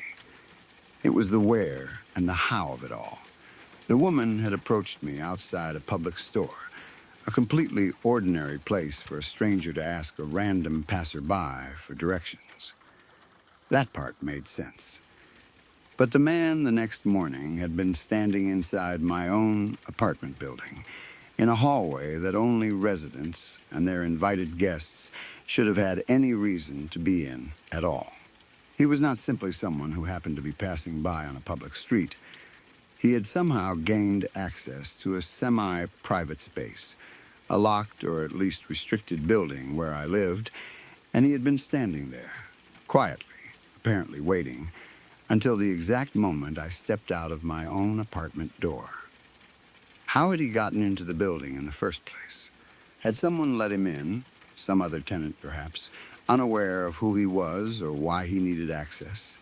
Had he simply slipped in behind someone else, entering or exiting, the way people sometimes do in buildings with less than perfect security? Or had he been standing there for some length of time beforehand, waiting specifically for someone, anyone, to come out into that hallway so he could ask his question? The timing of it all felt too precise, too deliberately positioned for me to fully accept it as mere chance, even though every rational part of my brain kept insisting that it had to be exactly that, nothing more than an unlikely, uncomfortable coincidence. I have turned this whole thing over in my mind so many times since it happened, trying to figure out if there was some connection between the two encounters that I was simply missing. Some logical thread linking the woman outside the Walgreens to the man inside my apartment building the very next morning. Were they somehow connected to each other, working together in some way I could not begin to understand? Was one of them following the other, or perhaps following me specifically, using the same question as some kind of strange, deliberate signal or test? Or was it truly nothing more than an extraordinary coincidence? Two completely unrelated strangers who each, independently and for entirely mundane reasons of their own, needed directions to the exact same road within the span of less than a single day. I know, rationally, that coincidences like this do happen sometimes. The world is full of strange, statistically unlikely overlaps that mean absolutely nothing beyond the fact that random events sometimes line up in ways that feel significant, even when they are not. I know that Merriman Road, being a real and presumably reasonably well-known street in the area, was not some obscure destination that only a tiny handful of people in the world would ever have reason to ask about. Plenty of people get lost. Plenty of people end up needing directions from whoever happens to be closest. And there was no reason, logically speaking, that two of those people could not have crossed my path within a short window of time purely by chance. But logic has never fully managed to erase the feeling I had in that hallway, standing there in front of that stranger, hearing him ask the exact same question the exact same way, in a space where he had absolutely no reason to be standing, unless he had been waiting there specifically for me, or for someone to come outside. It felt, in that moment, like stepping directly into some kind of Twilight Zone version of my own ordinary life. The mundane suddenly twisted just slightly out of shape. Familiar surroundings made suddenly unfamiliar by a detail that refused to fit neatly into any rational explanation. I still live in that same apartment. I still walk through that same hallway every single morning on my way to work, past the same row of mailboxes, through the same little alcove where I found that stranger standing against the wall. And even now, whenever I step into that space, some small, quiet part of my mind cannot help but glance toward that same spot along the wall, half expecting, half dreading the possibility of seeing someone standing there again, waiting silently, ready to ask me once more if I know the way to Merriman Road. Nothing like that has ever happened again since that morning. No other strangers have approached me with the same question. No other unfamiliar faces have shown up unexpectedly, in places they had no reason to be. It has remained in every sense an isolated incident, exactly the kind of one-time coincidence that everyone keeps telling me it must have been. And yet, despite the passage of time, despite how thoroughly ordinary my life has been ever since, I have never quite managed to shake the unease of that single morning completely. Somewhere in the back of my mind, a small, persistent thought remains, quietly refusing to let the whole thing go, wondering if it really was nothing more than chance, or if, somehow, in some way I will never fully understand, those two strangers and that single repeated question meant something more than a simple, harmless coincidence ever could. The summer between my freshman and sophomore years of high school, one of my friends and his family had to move in with his grandmother for a while. They were in the process of buying a house, but after the purchase started moving forward, it turned out the place needed more work than they had expected. Repairs had to be done before they could really move in. So his grandmother offered to let the whole family stay with her until everything was finished. She had plenty of room. Her house was huge, beautiful, and set far back from the road. Normally, only she and my friend's cousin lived there, so adding a few more people was not really a problem. My friend's cousin was about 2 years older than me. She was going into her senior year of high school that fall. The house itself was one of those places that looked impressive the first time you walked inside. The living room was probably the most memorable part. It had a massive vaulted ceiling, and the walls were covered in floor-to-ceiling windows. During the day, it was incredible. Sunlight poured in from every direction. You could sit in the living room and look straight out into the woods surrounding the property. It felt open and peaceful. At night, though, those same windows became something completely different. Once the inside lights were on and the outside was dark, the windows turned almost into mirrors. You could see your own reflection, furniture, lamps, and the room behind you. But it was difficult to see very far outside unless something moved close to the glass. The lack of privacy would have been a major problem in a normal neighborhood. But this house was not in a normal neighborhood. It sat around 500 feet back from the road. Dense woods surrounded the property on every side. There were only a few other houses anywhere nearby, so nobody really worried about people looking through the windows. Who would be out there? That question became much more important later. Not long after my friend and his family moved in, I went over on a Saturday to spend the night. It was summer, so there was no school the next morning and no reason for us to go to bed early. We spent most of the day and evening doing normal teenage stuff. We played games, watched television, ate junk food, talked, and stayed up late. My friend's bedroom was pretty small. There was not much space for two people to sleep comfortably, so we decided to use the living room instead. There were 2 couches, one for him, one for me. It seemed perfect. The only strange part was being surrounded by all those windows once the lights outside disappeared. During the day, the view had been beautiful. At night, the woods looked like a solid black wall. Still, we did not think much about it. The house was far from the road. The doors were locked. His whole family was there. We were safe. At around 1 in the morning, we finally started getting ready to sleep. We were probably still talking quietly from opposite couches when one of us noticed movement outside. Someone walked past one of the windows. Not a shadow, not an animal, a person. Close to the house, the figure passed right by the glass. We both froze. For a second, neither of us said anything. We stared at each other. We had both seen it. There was no question. Someone had just walked past the living room window at 1 in the morning. The house was 500 feet from the road and surrounded by woods. There was absolutely no reason for a stranger to be walking right beside it. We freaked out. We went to get my friend's dad. At first, I think he hoped we had imagined it. Maybe we had seen a reflection. Maybe a deer had passed close to the house. Maybe we were tired. But once he came into the living room and understood how serious we were, he started taking it more seriously. He turned off the lights inside the house.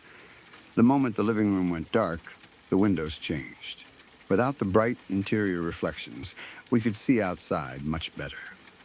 At first, there was nothing. Just darkness. Trees. The yard. Then, about 100 feet away near the tree line, we saw a tiny red glow. It appeared, then disappeared, then appeared again. At first, I did not understand what I was seeing. Then we realized it was the burning end of a cigarette.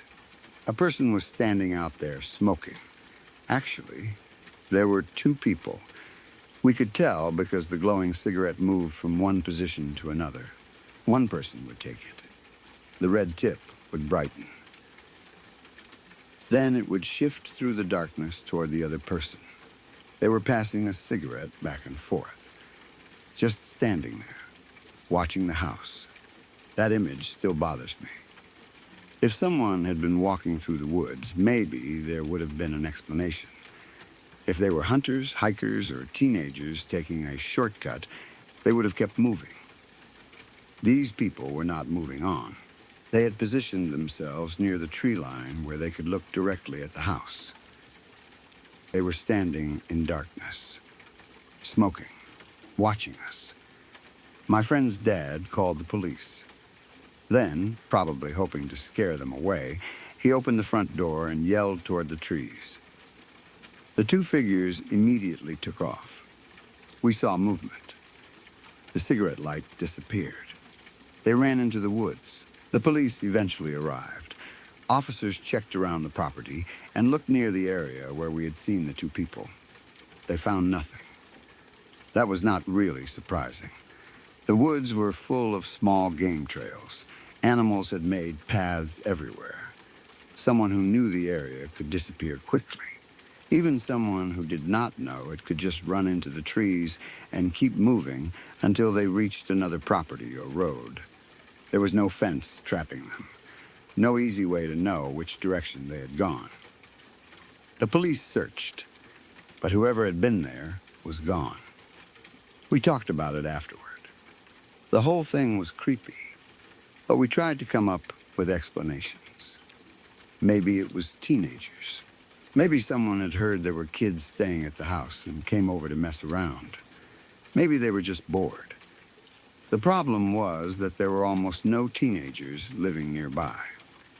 Within roughly a mile of the house, there were only about 3 other homes. One family had very young children. The other 2 houses had no kids. There were no obvious older teenagers who could simply walk through the woods from next door. That did not mean teenagers from farther away could not have come. But why? This was not a house beside a busy street. You had to know it was there. You had to walk a significant distance onto private property. You had to move through woods. Then you had to stand in the darkness, watching the windows. It was a lot of effort for a simple prank. Still, after a few days, the fear faded. That is what usually happens. Something strange occurs. Everyone talks about it constantly for a day or two. Then life goes back to normal. We started assuming it was some one-time event. Maybe a couple of idiots had wandered onto the property. They got scared by the police and would never return. A few weeks later, I spent the night again. This time, another friend came too. There were 3 of us. It was around 10 at night when we decided to go into the living room and watch a movie. We were talking as we walked in. Then we saw him. A man was standing directly outside one of the windows. He was looking into the house, not in the tree line, not far away. At the window. For one horrible second, we just stared at him. He stared back. Then all 3 of us reacted at once. We yelled. He turned and ran. By the time we got adults and looked outside, he had already disappeared toward the woods. But once again, after the lights inside were turned off and we looked toward the tree line, we could see the tiny red glow of cigarettes in the distance. They were still there. That was when the first incident stopped feeling random. Someone had come back. Maybe the same 2 people. Maybe different ones. We had no idea. But now there was a pattern. And over the rest of that summer, it kept happening. We started calling them the Watchers. I do not remember exactly who came up with the name. It just fit, because that was what they did. They watched. There seemed to be 3 specific places around the property where they liked to stand. One was near the tree line where we first saw the cigarette. Another gave them a view of the living room from a different angle. There was at least one more spot where they could stay partially hidden and still see the house. The worst part was that we could never predict when they would show up. Some nights, nothing happened. Everything was quiet. You could almost convince yourself the whole thing was over. Then another night, someone would notice movement outside. Or a cigarette would glow in the trees. Or something would happen at one of the windows. Because the living room had so much glass, it became impossible not to look outside constantly. Before the Watchers, those windows had been one of the best features of the house. Afterward, they felt like a weakness. At night, every window was an opening through which someone could observe us. And because the inside of the house was brightly lit, they could probably see us much better than we could see them. That thought changed how we behaved. You would sit on the couch and suddenly wonder whether someone was standing outside. You would look toward the darkness. Nothing. Then, maybe 5 minutes later, a tiny red cigarette glow would appear. Sometimes the Watchers did more than stand at the tree line. They came right up to the house. There were nights when someone knocked on the windows. Imagine sitting inside a house that far from the road, late at night, knowing no invited guest is outside. Then you hear tap, tap, tap against the glass. You turn, nobody there. Or maybe you catch a shape moving away.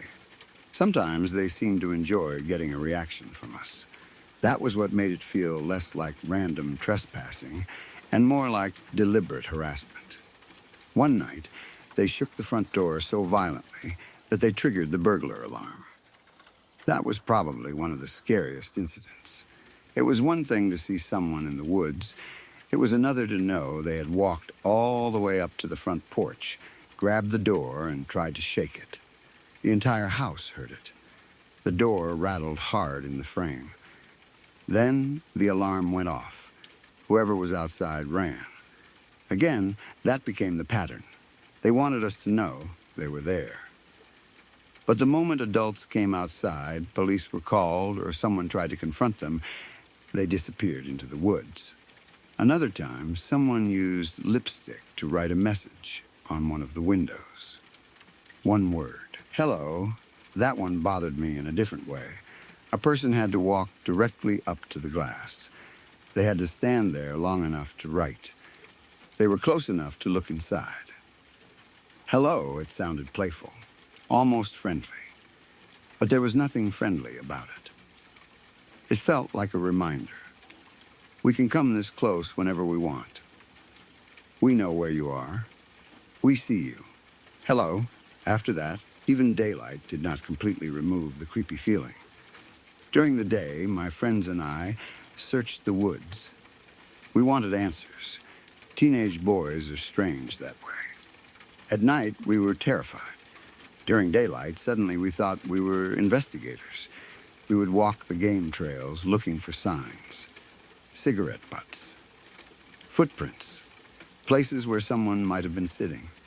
Anything. We never found enough to identify anyone.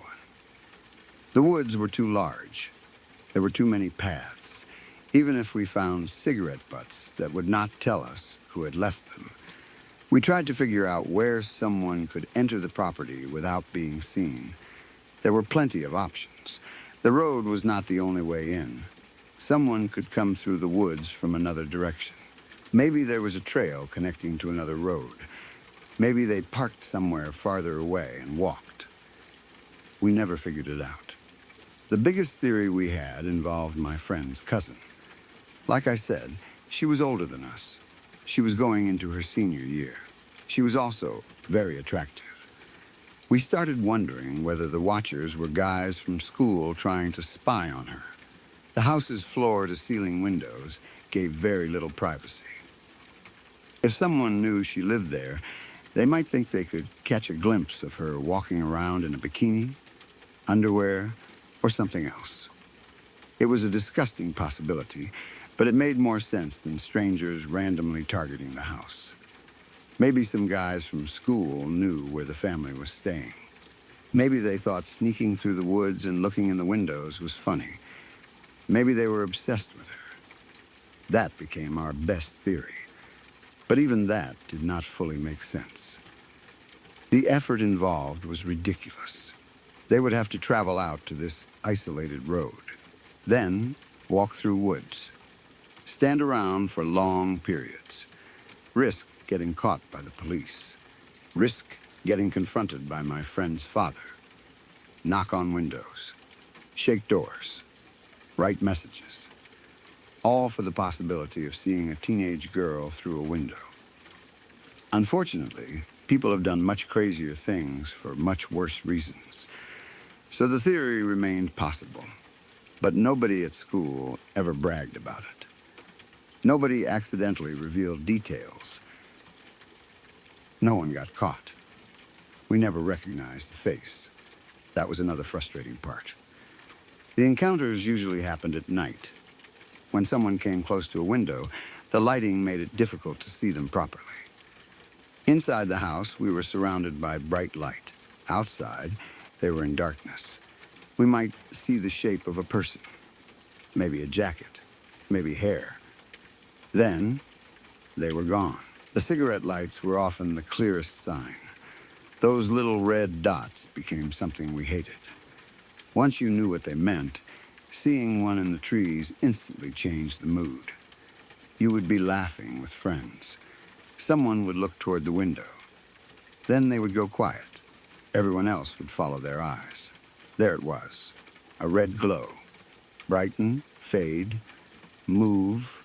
Someone is out there. The house would go from fun to tense in seconds. We started shutting off lights to see better. People checked doors. Adults were told. Sometimes police were called. And still, the watchers kept coming back. It almost seemed like they enjoyed the attention. At the same time, they were careful. They never stayed long enough to get caught. They never walked openly into the yard during daylight. They never left something that clearly identified them. No car parked nearby. No obvious trail leading to a neighboring house. Nothing. They understood the woods better than we did, or at least they knew how to use darkness. There were moments when I wondered whether there were more than two of them. The first night, we clearly believed there were two people passing one cigarette back and forth. Later encounters were harder to judge. Sometimes we saw one figure, sometimes more movement. Maybe it was always the same two. Maybe there was a group. We never knew. That uncertainty made everything worse. When you know who is harassing you, at least you can understand the threat. When you do not, your imagination fills in the gaps. Were they teenagers, adults, neighbors, strangers? Did they only want to scare us? Were they watching the cousin? Were they planning to break in? Were they testing the doors? That last question came up after the burglar alarm incident. If someone was willing to shake the front door hard enough to set off the alarm, what would they do if the door happened to be unlocked? We started being much more careful. Doors stayed locked. Windows were checked. Nobody wanted to be outside alone after dark. The walk between a car and the house suddenly felt much longer. 500 feet from the road had once seemed peaceful. Now, it made the place feel vulnerable. If someone screamed, there were not many people nearby to hear. The woods were close enough that someone could watch the house and disappear in seconds. You could call the police, but by the time they arrived, the watchers were already gone. That happened again and again. The police never found them. I do not blame the officers. What could they do? search miles of woods in the dark because someone had been seen smoking near the tree line. Even with the more aggressive incidents, whoever was responsible knew when to run. And once they disappeared among those trails, there was no easy way to track them. The adults were frustrated too. My friend's dad took it seriously. He had seen the cigarette lights himself. This was not just a story told by nervous teenagers. He knew people were coming onto the property. He knew they were watching the house. That made me feel better in one way because at least adults believed us. But it also made the situation more frightening. If a parent tells you you're imagining things, maybe you can relax. When the parent also sees the people in the woods, you cannot dismiss it. They were real. That is important. Whatever their motives were, the watchers were not ghosts. They were human beings. And honestly, that made them scarier. A ghost story is frightening because you do not understand what is happening. But people have motives. People can choose to hurt you. These people were deliberately returning to an isolated home night after night. They wanted reactions. At least some of the time, they wanted us to know they were there. The hello written in lipstick proved that to me. That was communication. Someone had made the effort to leave a message. Not a threat, but almost worse, because it was casual. Hello, like they were introducing themselves, like they belonged there.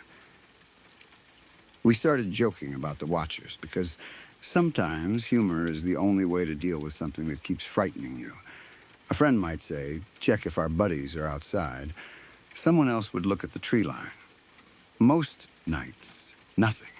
Then occasionally, there they were. The jokes would stop immediately. I remember wondering whether they could hear us talking about them. Probably not from 100 feet away. But when they came near the glass, maybe they could. Maybe they knew the name we gave them. That thought was creepy. We also wondered how long they had been watching before we first noticed. That question may have been the worst one. We assumed the first encounter was the first time they came. But there was no reason to believe that. Maybe they had been visiting the property before my friend's family moved in. Maybe they had watched the grandmother. Maybe they had been interested in the cousin long before we arrived. Maybe they had already been standing in the woods for weeks without anyone noticing. Those huge windows gave a perfect view inside at night. A person in the dark could probably watch the living room for hours. The people inside might never know. Once that idea entered my head, the house stopped feeling private, even when nobody was visible outside. Every night, you wondered, are they there? Maybe behind that tree. Maybe farther back. Maybe without a cigarette this time. We relied heavily on those cigarette lights because they gave them away. If they had simply stopped smoking, we might never have seen them at the tree line. That realization was not comforting. Eventually, the summer moved on. Repairs on my friend's family's new house got closer to completion. The strange encounters continued at different times, never on a schedule we could predict. Sometimes, days passed. Sometimes, longer. Then, another knock. Another figure. Another light in the woods. No one was ever caught. No identity was discovered. Then finally, my friend's new house was ready. His family moved out of his grandmother's place. For us, that was basically the end of the watchers. We no longer had a reason to spend nights at that house as often. The family was not living there anymore. Life moved on. School started. We got older. Other things became important. But the mystery never really went away. I have thought about it many times over the years. Who were they? That is still the biggest question. The most obvious explanation remains people from school. Maybe older boys. Maybe friends of someone who knew the cousin. Maybe they were trying to see her through the windows. That would explain why the activity increased while my friend's family was living there. It might also explain why they were willing to spend so much time watching. But it still seems extreme. Walking through dark woods repeatedly, risking arrest, shaking a door hard enough to trigger an alarm, writing on the windows. That goes beyond a stupid joke. Maybe it was a group of local people we did not know. There could have been houses farther away connected by trails. Maybe hunters or older teenagers knew the land. Maybe they were bored and discovered how easy it was to scare the people in the glass house. Maybe after the first reaction, it became a game for them. Come close. Knock, run, watch from the trees. Repeat. That explanation fits some of the behavior. But why that house? Why continue all summer? Why risk getting caught after police had already been called? I do not know. Sometimes I think maybe they were not interested in the cousin at all. Maybe they were interested in the house. Maybe they had some connection to the grandmother or the property. Maybe they had been there before. There is no evidence for that. It is just another possibility. The fact that nobody was ever identified means every theory stays open. I am glad nothing worse happened. That is something I appreciate more now than I did as a teenager. At the time, it felt exciting in a horrible way. We were scared, but we were also curious. We searched the woods. We tried to catch them. We wanted to know who they were. Looking back, that could have been stupid. We had no idea who these people were. What if we had found them during one of our daytime searches? What if they had weapons? What if they were adults who were not just playing around? Teenagers often assume they are safer than they really are. We thought numbers protected us. 3 boys walking through the woods felt brave. But we had no idea what we were looking for. I am probably lucky the mystery stayed a mystery. The incident with the door especially looks different to me now. Someone grabbed the entrance to an occupied house and violently shook it. That is not harmless watching. That is testing a boundary. Maybe they only wanted to scare everyone. But what if the alarm had not gone off? What if the door had opened? Would they have come inside? Would they have run? I do not know. The same is true of the man standing directly at the living room window when we walked in. He was close enough that we could have opened the door and confronted him within seconds. He knew people were inside. He still stood there looking in. That takes either a lot of confidence or very poor judgment. Then he ran as soon as we reacted. Maybe that supports the teenage prank theory, but not enough to prove it. The hello message is another image I have never forgotten. There is something uniquely creepy about waking up or walking into a room and finding a word written by someone who should never have been close enough to touch your window. It meant they had been right there, only a sheet of glass separating them from the people inside. And whoever wrote it knew that someone would find it. That was the point. They wanted us thinking about them. They wanted to live in our heads. It worked.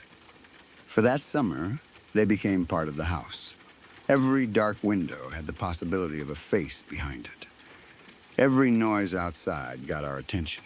Every red light in the distance made us stop talking. Even cigarettes became creepy. Years later, if I see someone smoking in darkness and all I can see is that little glowing red tip, I sometimes think about that tree line. It is amazing how such a small light can tell you someone is there. You cannot see their face. You cannot see their body. But you know someone is standing in the darkness, looking in your direction. That first night probably remains the strongest memory. 2 teenagers lying on couches in a huge room surrounded by glass. 1 in the morning, someone walks directly past the window. We get an adult. Lights go off. Then, 100 feet away, a red cigarette tip brightens. Moves, brightens again. 2 people, standing there, Watching, there was nothing supernatural about it. No ghost, no monster, no impossible event. Just two human beings in the woods. And I think that is why it stayed with me. Ghost stories leave room for doubt. Maybe it was a shadow. Maybe a strange noise. Maybe your imagination. The watchers were real. We saw them. Adults saw them. They touched the house. They wrote on the windows. They shook the door. They left footprints somewhere in those woods, even if we never found useful ones. They had identities. They had reasons for coming. We just never learned what those reasons were. Eventually, my friend and his family moved out. The summer ended. We stopped sleeping under those giant windows. The watchers disappeared from our lives as quickly as they had entered them. But every now and then, I still wonder whether they stopped going to the house after the family moved. Maybe they did. Maybe the cousin was the reason, and once she was no longer there, the visits ended. Or maybe the grandmother continued seeing cigarette lights in the trees. I do not know. I never found out. That is one question I almost wish I had asked. Almost, sometimes it is better not to know. Maybe the real answer would be completely boring. A couple of stupid high school kids. Maybe they would laugh if they knew we still remembered them. Or maybe the answer would be much worse than anything we guessed. Either way, after all these years, I still think of them by the same name. The Watchers. 3 places in the darkness. A red cigarette glow. A knock against glass. A door shaking in its frame. One word written in lipstick. Hello, we never caught them. We never saw their faces clearly enough. We never learned where they came from. And we never discovered what they actually wanted. It remains one of the great mysteries of my life. Maybe they were only teenagers trying to scare us. Maybe they were trying to spy on my friend's cousin. Maybe it was all some elaborate summer prank that went much too far. I hope that is all it was. Because the alternative is that, for an entire summer, unknown people repeatedly walked through isolated woods at night just to stand in darkness and watch a family through the windows. And after all these years, I still cannot decide which explanation is creepier. About 5 years ago, one evening, my dad and I were sitting in the living room watching Stargate SG-1. It was a completely normal night. We were both relaxed, watching television, not expecting anyone to come by.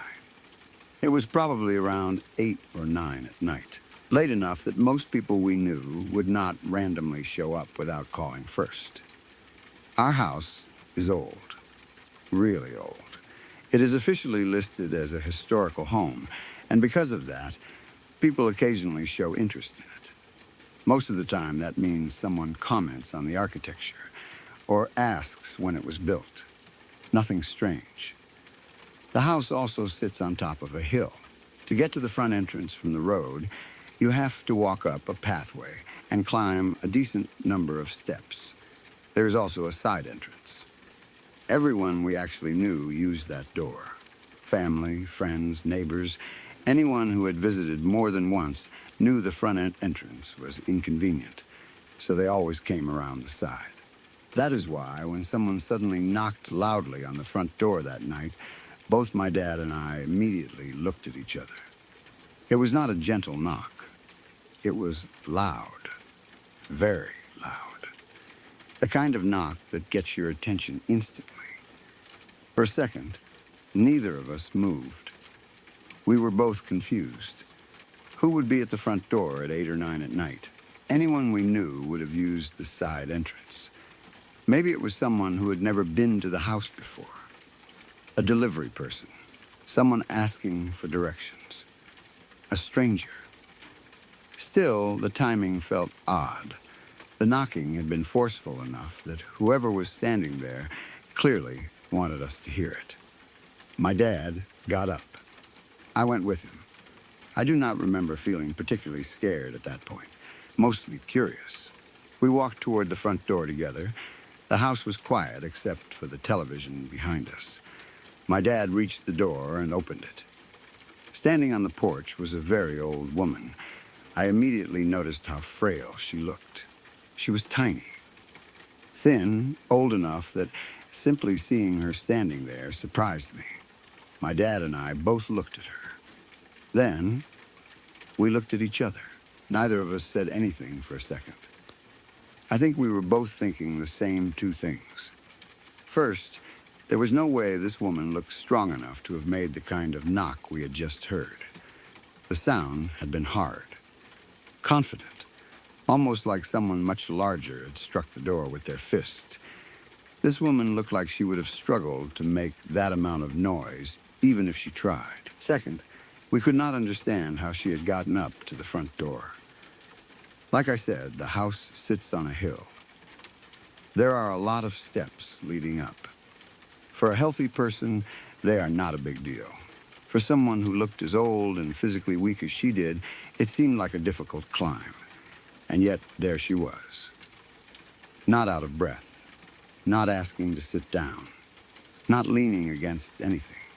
Just standing at our front door at night. My dad greeted her. She was polite. There did not seem to be any emergency. She was not lost. She did not need help. She did not ask to use the phone. Instead, she wanted to talk about our house. That caught us off guard. She seemed interested in the history of the property. Since the house was listed as historical, it was not completely unbelievable that someone would want to know about it. Maybe she had lived in the area years earlier. Maybe she knew someone who had once lived there. Maybe she simply liked old houses. We did not know. My dad started talking with her. I stayed there listening. The conversation itself was normal enough. She asked questions about the house. We answered what we could. I cannot remember exactly what details she asked about anymore. Nothing she said was obviously threatening or bizarre.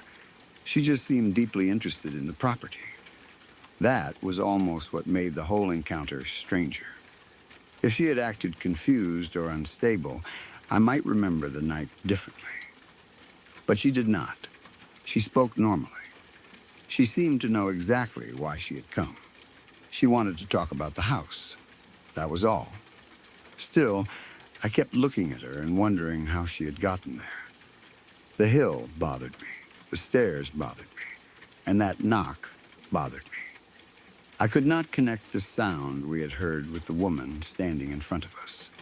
Maybe sound carries strangely through an old wooden door. Maybe a weak knock sounded stronger inside.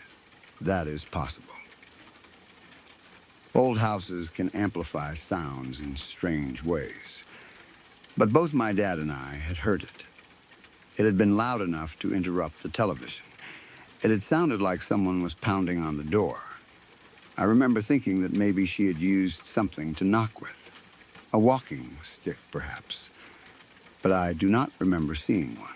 Maybe she had knocked with the metal part of a bag or some object she was carrying. There are plenty of possible explanations. At the time, though, it was simply one of those details that felt wrong.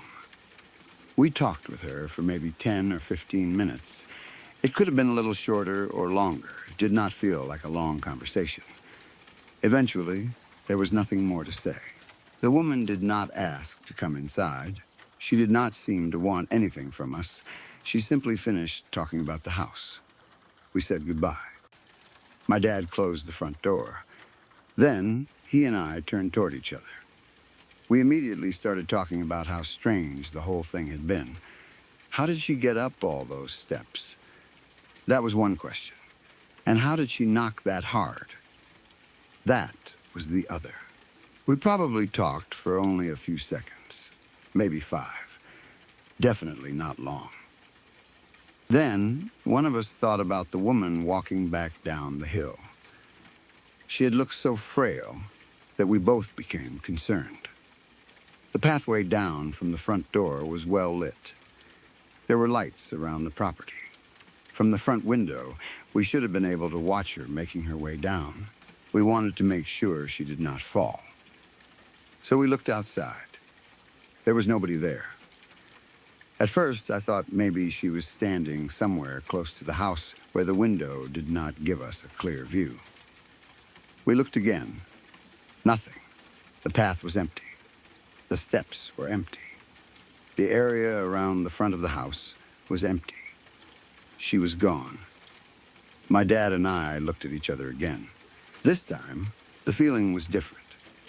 Before, the situation had been strange. Now it was creepy. There was no way she should have been able to move that quickly. She had been standing directly outside the front door. We had closed it, turned around, spoken for only a few seconds. Then, looked outside. Even a young person would have still been somewhere on that path. This woman should have been moving slowly. Judging by her age and how physically fragile she looked, she should have taken quite a while to get down all those steps. We should have seen her. But the entire area was empty. There was nowhere obvious for her to go. That was what bothered me. If there had been bushes directly beside the porch, maybe she could have moved behind them. If another path turned immediately away from the house, maybe she could have used it. But the route from the front door was open enough that we should have seen her, especially because it was lit. We had not left her alone for a minute. We had looked away for maybe 5 seconds. Yet, somehow, she had vanished. We went to the window and looked harder. Nothing. I do not remember whether my dad opened the door again immediately, but I remember us checking the area. No old woman. No movement. No shadow going down the hill. No sound of footsteps. Nothing. The stranger who had been standing at our door moments earlier seemed to have disappeared. That was when my mind started going back through the entire encounter. The loud knock. How frail she looked. The stairs. The fact that she came to the front entrance, even though anyone familiar with the property would probably use the side. Her interest in the history of the house. Then, her disappearance. Every detail that had seemed slightly unusual before suddenly felt much more important. I started wondering who she was. Maybe she had some connection to the house. Maybe she had lived there decades earlier. Maybe a relative had lived there. That would explain why she wanted to talk about it. But it did not explain where she went. Of course, there are normal possibilities. Maybe she moved much faster than we expected. Old does not always mean helpless. A person can look physically weak and still walk surprisingly well. Maybe she immediately turned off the main path somewhere we could not see. Maybe our sense of time was wrong. What felt like 5 seconds might have actually been 20 or 30. Memory is not perfect. I understand that. But both my dad and I noticed it immediately. We were not remembering the event years later and deciding it had been strange. We thought it was strange right then. The woman left. We shut the door. We talked briefly. We looked outside because we were worried about her getting down the steps. She was already gone. That was the sequence. The fact that we both experienced it also makes it harder for me to dismiss completely. I was not alone. My dad heard the same knock. He saw the same woman. He talked to her. He also knew how difficult the stairs looked for someone in her condition. He was standing right there when we looked outside and found no one. Whatever happened, it happened to both of us. I have tried to imagine how she might have left normally.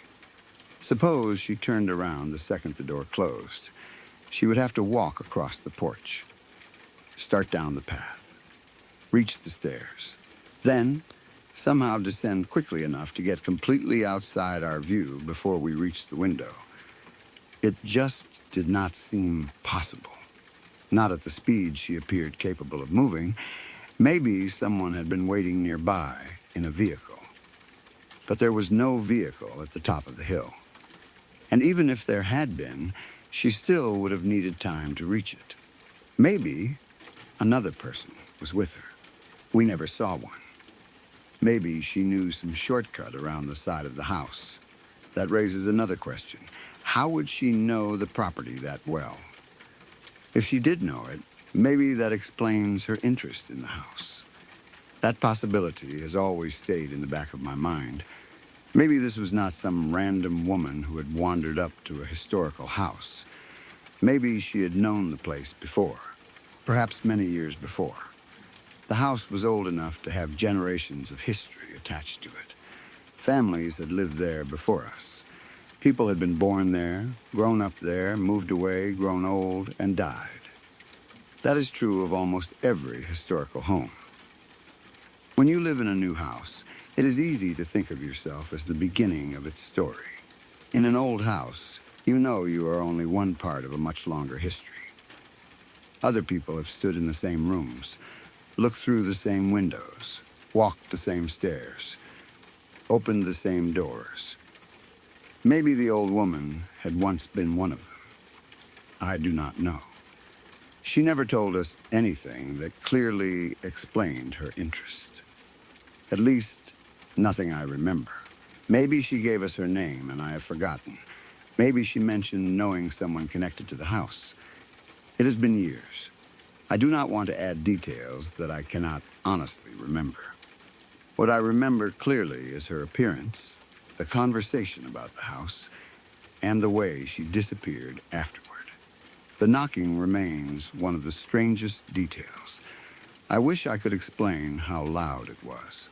It was not what you would expect from someone gently tapping at a door. It sounded like a strong person knocking hard enough to make sure we came immediately.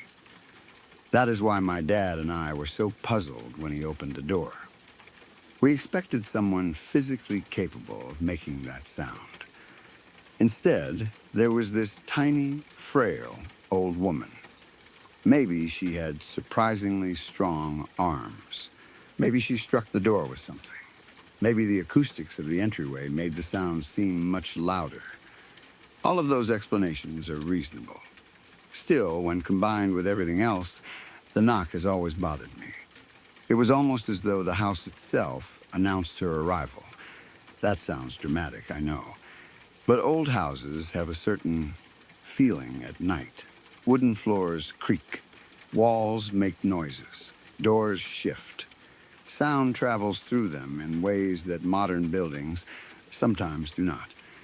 When somebody knocks on a historical home's front door late at night, the sound seems to move through the whole place.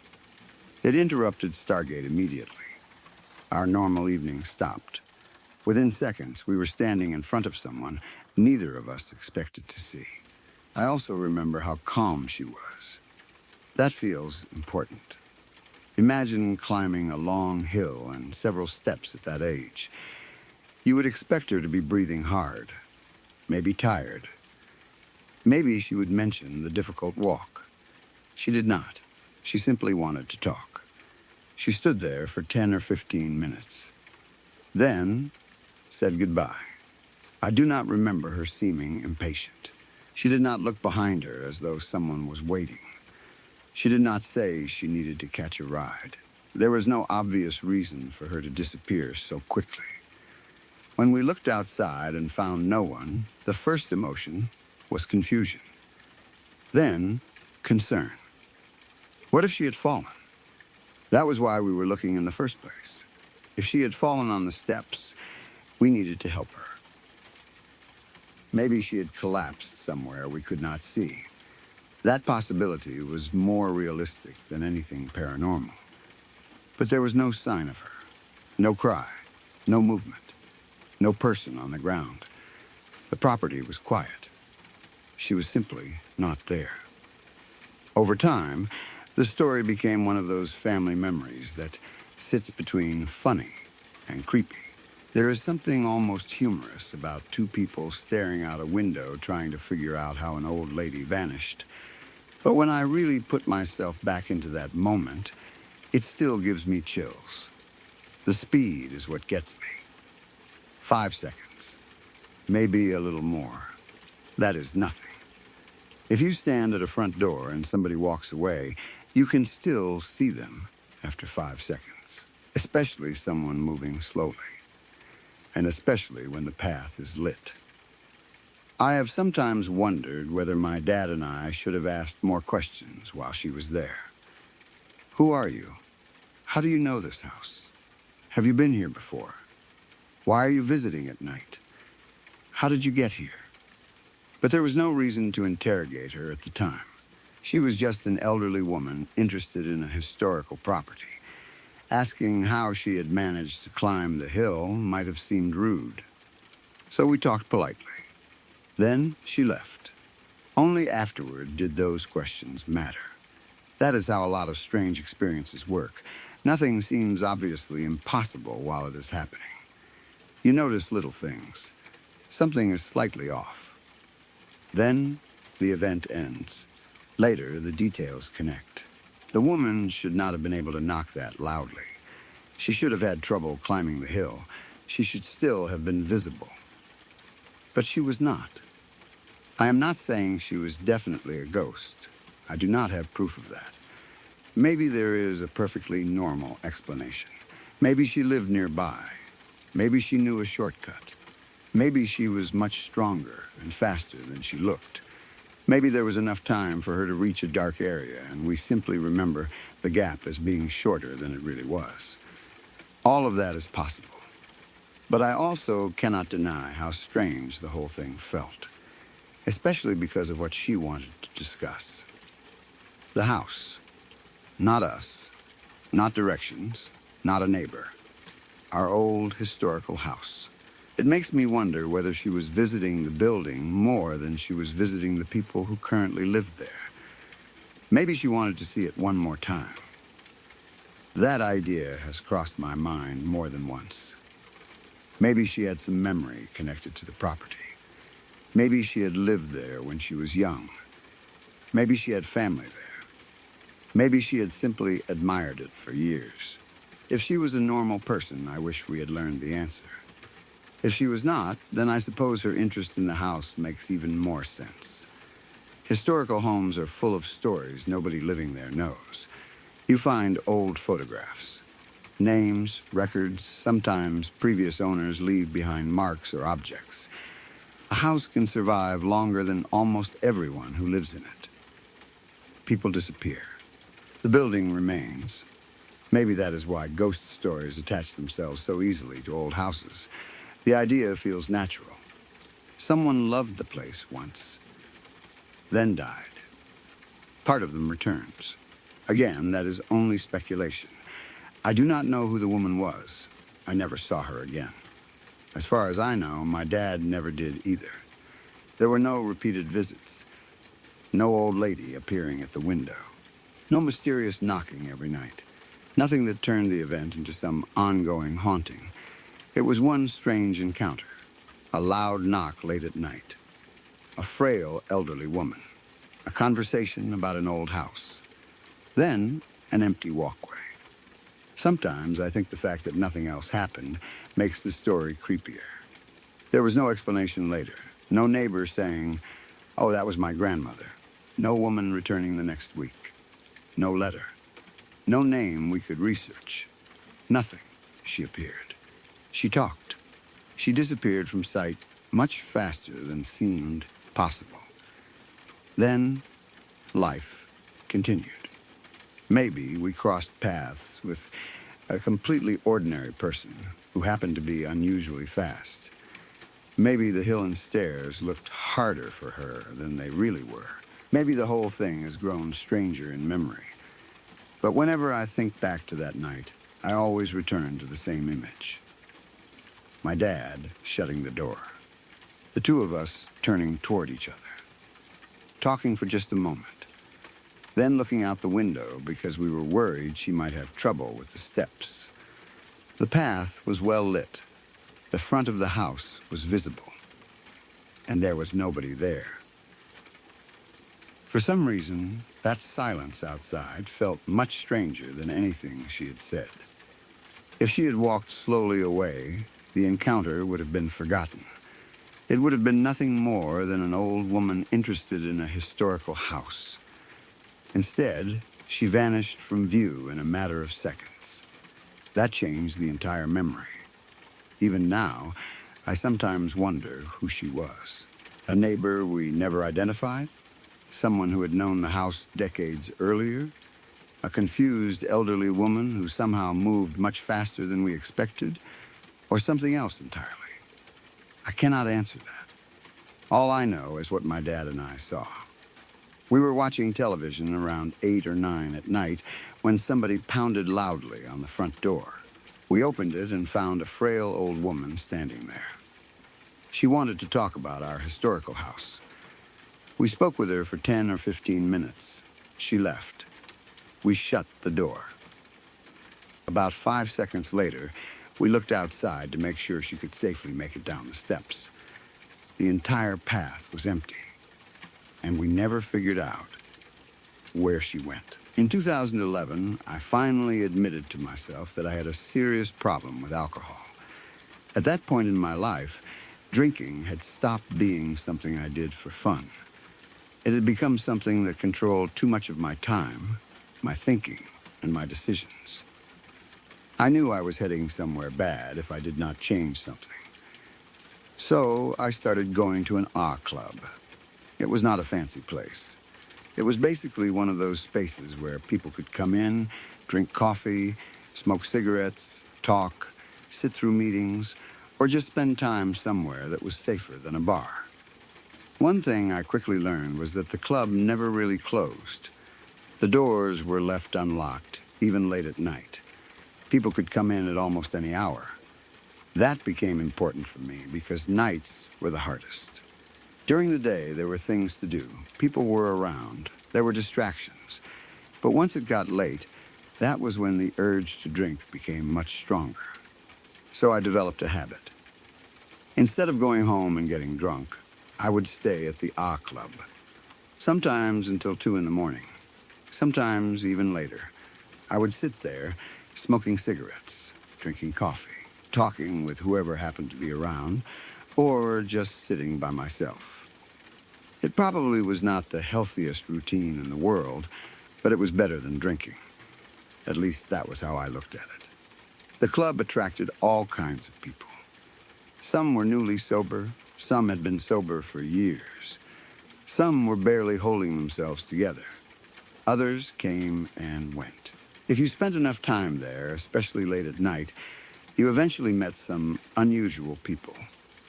One of them was a man who seemed to spend even more time at the club than I did. I will not use his real name. From the moment I met him, it was obvious that something was not right with him. I do not mean simply that he was an alcoholic. Everyone there had problems. That was the point of the place. This guy was different. He would talk for hours. Not normal conversation. He would ramble. He would jump from one subject to another. He would complain about people. He would tell stories that were difficult to follow. Sometimes he seemed paranoid. Sometimes he became angry for reasons nobody understood. A lot of the regulars could not stand being around him. He made people uncomfortable. Some people got openly angry with him. Others avoided him. A few seemed genuinely scared of him. At first, I thought everyone was being too harsh. Maybe that says something about the state I was in back then. I felt sorry for him. I figured he was lonely. Maybe people had been treating him badly for so long that he no longer knew how to talk to anyone normally. And honestly, I had my own reasons for being patient with him. Before meeting that guy, I was convinced I was the most messed up person in the world. I had an alcohol problem. My self-esteem was terrible. My mind was full of fear and self-hatred. I spent a lot of time imagining the worst possible future for myself. When I met him, I remember thinking that maybe this was what I could become if things kept getting worse. That sounds cruel, but it was honestly how I thought about it. I believed there was a real possibility that I might eventually lose control of myself and end up in some similar state. So I decided I should be kind to him. Part of it was sympathy. Part of it was fear. And part of it was probably some strange idea about karma. If I was patient with someone everyone else had rejected, maybe someday someone would be patient with me if I fell apart. So whenever I saw him, I let him talk. And talk. And talk. Sometimes for hours. I listened to the same complaints more than once. He would tell me how everyone judged him, how nobody understood him, how people treated him unfairly, how certain regulars were against him. I usually just listened. I rarely challenged him. That probably made him like me more than most people there. I was one of the few people who did not tell him to shut up or walk away. Over the next couple of months, I got to know his patterns. He could be strange without being threatening. He could also suddenly become angry. Still, nothing had happened that made me believe he would actually hurt me. Then one night, we were outside behind the club. There was a fire pit in the back. People donated firewood, and when the weather was decent, we would build fires there at night. Sometimes people cooked food over the fire. Mostly it gave everyone another place to sit, smoke cigarettes, and talk. That night, it was late. The club was quiet. There were not many people around. Eventually, it was just me and this guy near the fire. He had a large stick in his hand. He was using it to poke at the burning wood and hot coals. Every once in a while, he would move a log or stir the ashes. The end of the stick gradually started burning. First it blackened. Then it began glowing. The tip became red and orange from the heat. I noticed it, but I did not think anything of it. We were sitting beside a fire. Of course, the stick was burning. The conversation was the usual kind for him. He was complaining about the people at the club. He said they treated him badly. He said they were afraid of him for no reason. He said they judged him. I had heard versions of the same complaints many times. Normally, I would have let him keep talking. But by that point, I had known him for a couple of months. And for some reason, I decided that maybe I could help him by being honest. That was a mistake. I tried to explain something very simple. People were scared of him because he did things that scared them. That was it. I was not trying to insult him. I was not calling him evil. I was trying to show him that other people's reactions did not come from nowhere. If he yelled at people, acted unpredictable, got too close to them, or said disturbing things, people were going to respond to that behavior. He immediately resisted the idea. According to him, everyone else was just judgmental. They had already decided there was something wrong with him. They were the problem, not him. I kept trying to explain. I told him that people could not see inside his mind. They did not know his intentions. All they could judge him by was what he actually did. If his actions made people feel unsafe, then it did not matter whether he believed they misunderstood him. From their point of view, they were reacting to what they could see. He hated that. The more I talked, the more angry he became. His voice changed. His body language changed. I could tell he was taking what I said as a personal attack. I probably should have stopped. But I was trying to make a point. I told him that if he wanted people to treat him differently, he might need to change the way he acted. He immediately came back with something like, if I change, that means they're right and I'm wrong. That was the way he saw it. Changing his behavior was the same as surrendering. It meant admitting everyone else had been correct to be afraid of him. I told him that was not the point. I said it was not about winning or losing. It was about understanding how other people experienced him. If everyone around you keeps reacting the same way, maybe it is worth asking why. He did not want to hear that. He wanted me to agree that everyone else was cruel and unfair. He wanted me to confirm that he had done nothing wrong. I had spent weeks listening to him. That night, for the first time, I was not willing to simply agree. And he became angrier. The fire was still burning beside us. He was still holding the stick. The end was now glowing hot. At some point, he pulled it out of the fire. I watched the red tip move through the darkness. Then he started waving it near my head. At first, I did not know whether he was joking. The burning end passed close enough that I could feel the heat. I leaned away. He did it again. The stick moved near my face. The glowing tip traced through the air. That was when I realized the conversation had changed. This was not just an argument anymore. I was suddenly aware of everything around me. How late it was. How quiet the club was. How few people were there. How I was alone outside with him. How close the burning stick was to my face. I am 6'2". People hear that and assume I must be physically confident. I was not. I was extremely skinny. Back then, I had a horrible inferiority complex. I was scared of people constantly, especially other men. My mind had this unhealthy habit of immediately calculating how easily someone could hurt me. I would meet a guy and think he could probably beat me up, or he could kill me if he really wanted to. I knew that kind of thinking was paranoid. I knew most people were not walking around planning to attack me. But knowing that did not make the thoughts disappear. I felt physically weak. I felt helpless. And I carried that fear everywhere. So when this man started waving a burning stick beside my head, all of those fears came rushing forward at once. I knew I was bigger than him. It did not matter. Size did not make me feel safe. I did not know how to fight. I did not trust myself in a confrontation. And more importantly, this guy was unpredictable. I had no idea what he was willing to do. Then he said something that completely froze me.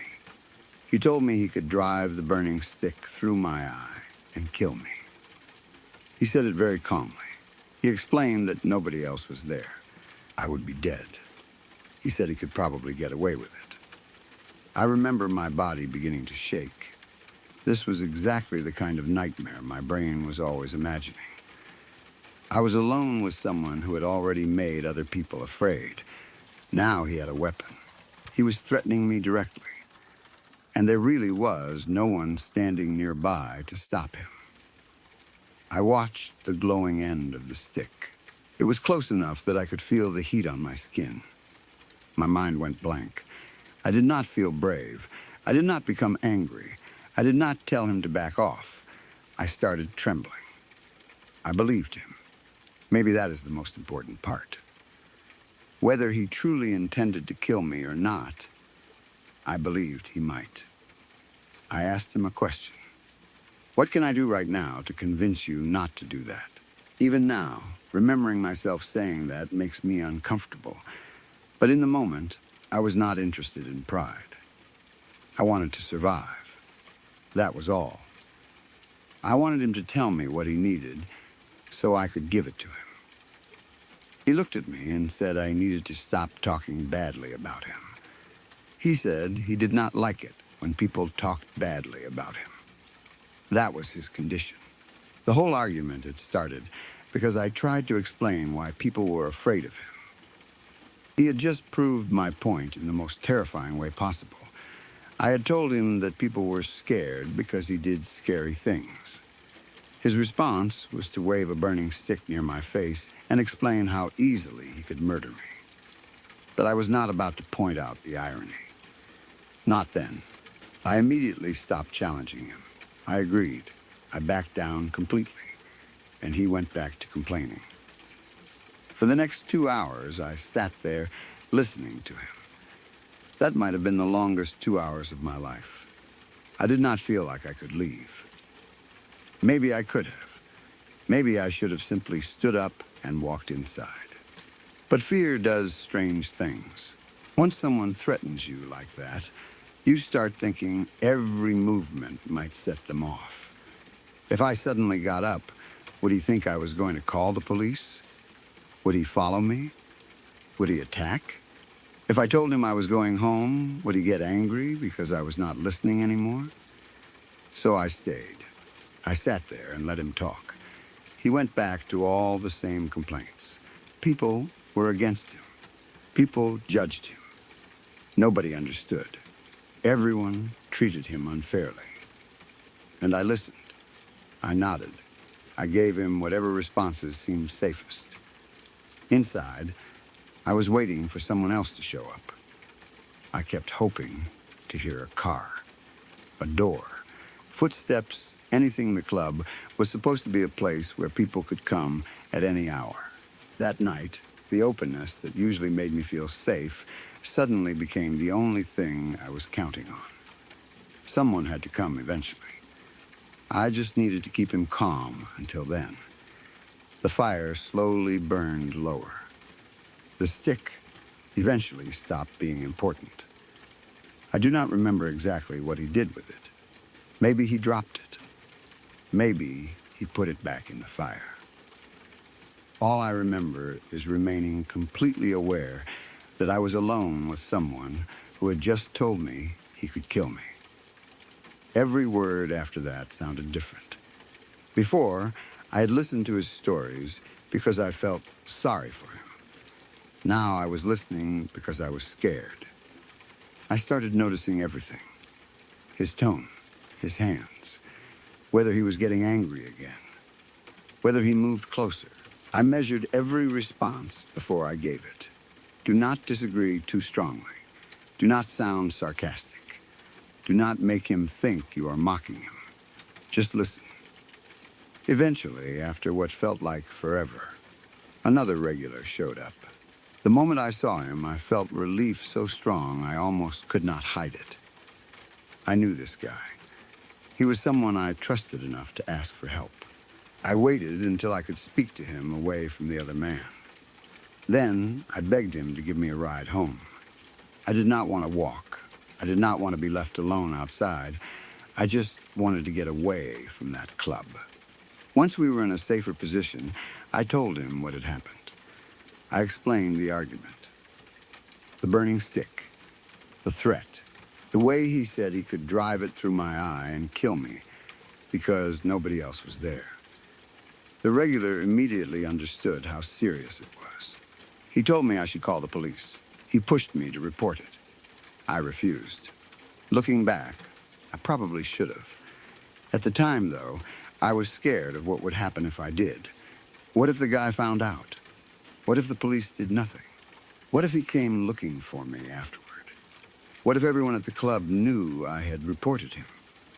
My thinking was not strong then. I was still trying to stay sober. I was dealing with anxiety and self-esteem problems. The whole situation overwhelmed me. So I did not call. I just went home. For a long time afterward, I kept replaying the night. What bothered me most was how quickly things changed. For months, I had thought I was doing something kind. Everyone else avoided this guy. I did not. People got angry when he talked. I listened. People thought he was dangerous. I told myself they were judging him. I wanted to give him the benefit of the doubt. Then the first time I challenged him honestly, he threatened to kill me.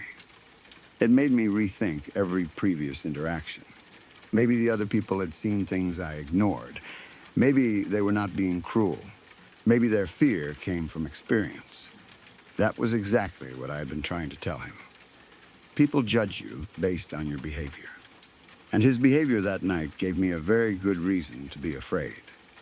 I also realized that sympathy can make you ignore warning signs. I felt sorry for him because he seemed lonely. But someone can be lonely and dangerous at the same time. Someone can have mental health problems and still be responsible for threatening people. Feeling compassion for someone does not mean you have to put yourself in danger. That was a hard lesson for me. At the time, I thought kindness meant allowing him unlimited access to me. Hours of conversation. Constant complaints. No boundaries. I believed that because everyone else rejected him, I had some moral responsibility to listen. I did not. I could have been kind and still walked away. I could have said, I don't want to have this conversation. I could have stayed near other people. I could have refused to be alone with him.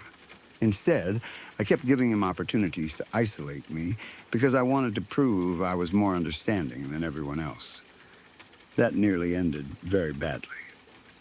I still think about the fire pit, the darkness, the glowing red end of the stick. There is something about that image that stayed with me. The fire itself had always been comforting. It was where people sat and talked. Sometimes we cooked. Sometimes people told stories. It was part of the club.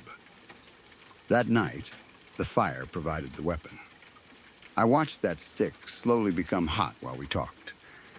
If the conversation had stayed normal, I probably would never remember it. Instead, the glowing end became the thing I watched while someone described how he could kill me. It made the threat feel very real, not theoretical. He was not saying, "I could hurt you." He had something in his hands, something hot enough to burn, something long enough to use as a weapon. And he was moving it close to my face while he explained exactly what he could do with it. That is why I trembled. That is why I asked what I needed to do. I did not think I was having a philosophical argument anymore. I thought I was negotiating. Maybe he never planned to attack me. Maybe he only wanted to scare me into agreeing with him. Honestly, that is probably what was happening. He wanted control of the conversation. I had challenged him. He did not like it. So he used fear to make me stop. It worked. For 2 hours, I gave him exactly what he wanted. I listened. I did not criticize.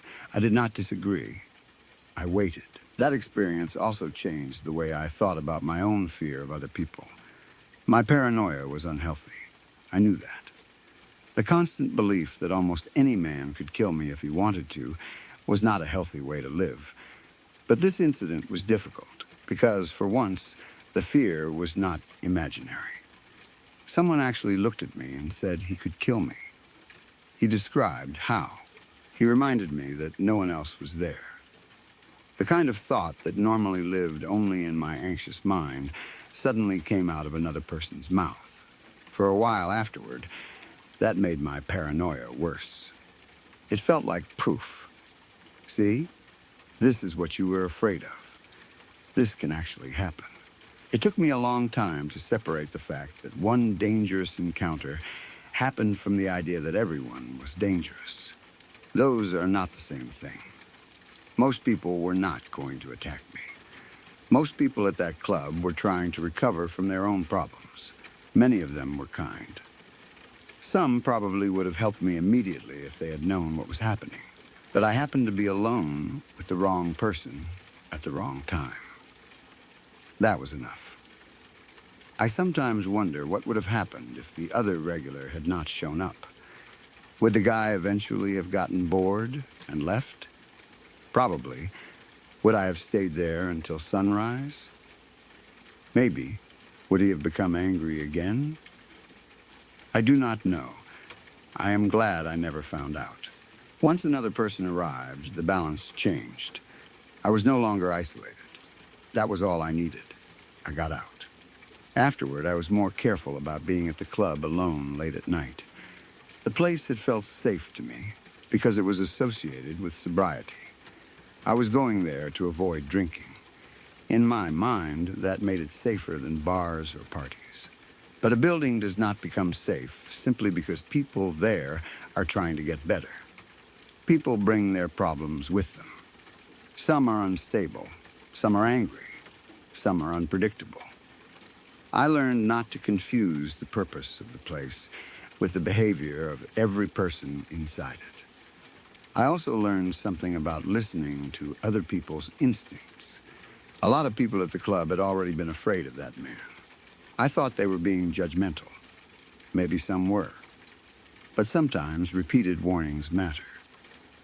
If many people independently tell you that someone makes them feel unsafe, it is worth paying attention. You do not have to hate the person. You do not have to treat them cruelly. But you should probably avoid sitting alone with them beside a fire at 2 in the morning.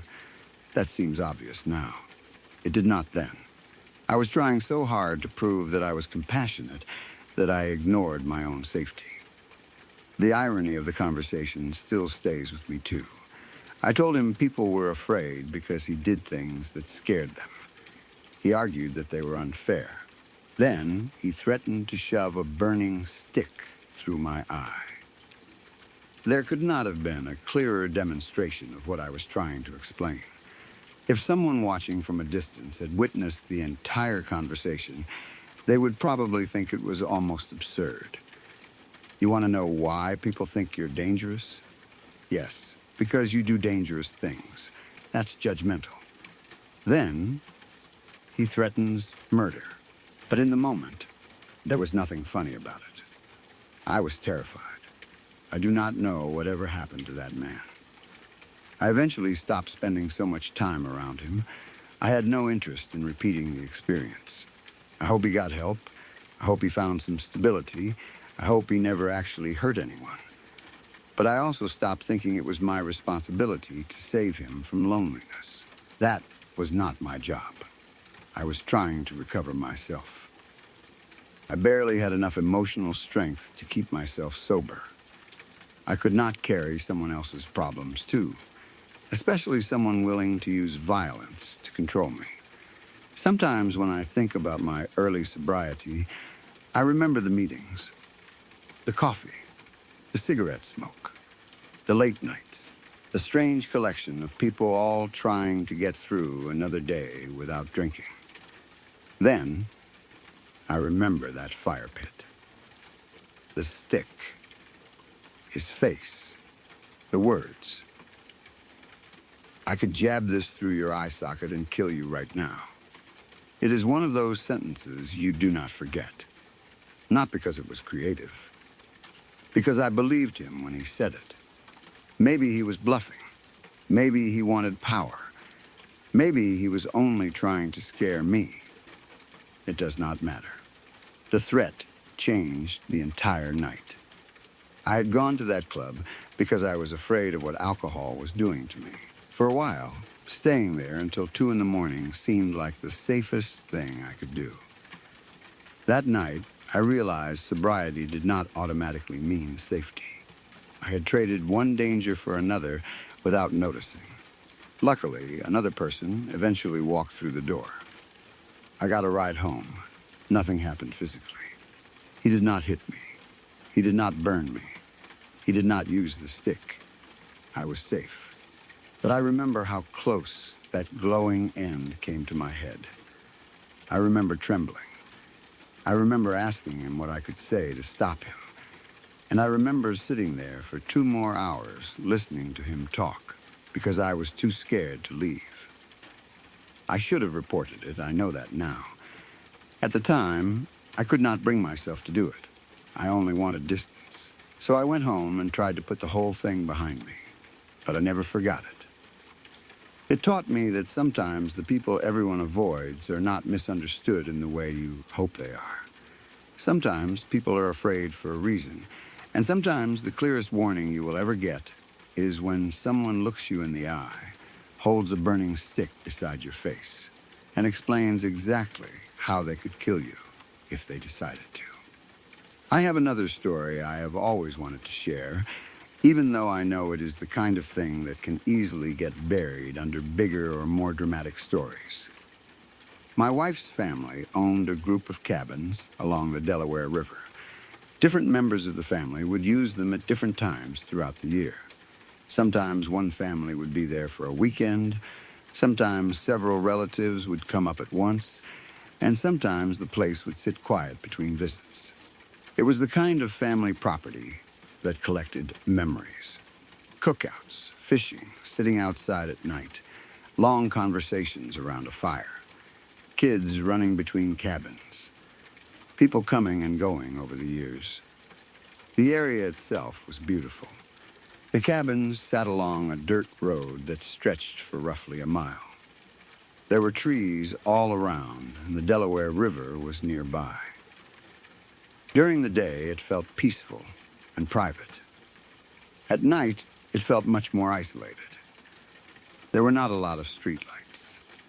Once the sun went down, the woods became completely dark in places. You could hear insects, animals moving through brush, and the river in the distance. Most of the time, that was part of the appeal. It was a place to get away from everything. One time, my wife and I went up there with one of her cousins and his wife. Her cousin and his wife were around the same age as us, so the four of us got along well. It was supposed to be an easy trip. Nothing strange. Nothing dramatic. Just a few family members spending time at the cabins. At some point, though, my wife's cousin and his wife got into an argument. I do not remember what the fight was about. It probably does not matter. Couples argue. Maybe it was something that had been building up. Maybe it was something stupid. Either way, the argument got heated enough that her cousin decided he needed to get out of the cabin for a while. He said he was going for a walk to cool down. That seemed reasonable. The area was perfect for walking. There was the long dirt road, and farther down there were trails and woods. Nobody thought anything bad was going to happen. He was an adult. He knew the area. We figured he would walk for a while, calm down, then come back. So the rest of us stayed at the cabin. At first, nobody worried.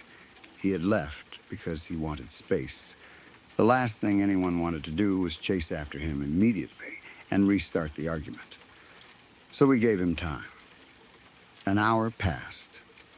Then, more time. Eventually, a few hours had gone by. That was when my wife and her cousin's wife started getting nervous. It was getting later. The daylight was beginning to fade. He had been gone longer than anyone expected. They started wondering whether he had gone farther than planned. Maybe he had slipped. Maybe he had gone into the woods. Maybe he was still angry and intentionally staying away. The problem was that darkness was coming.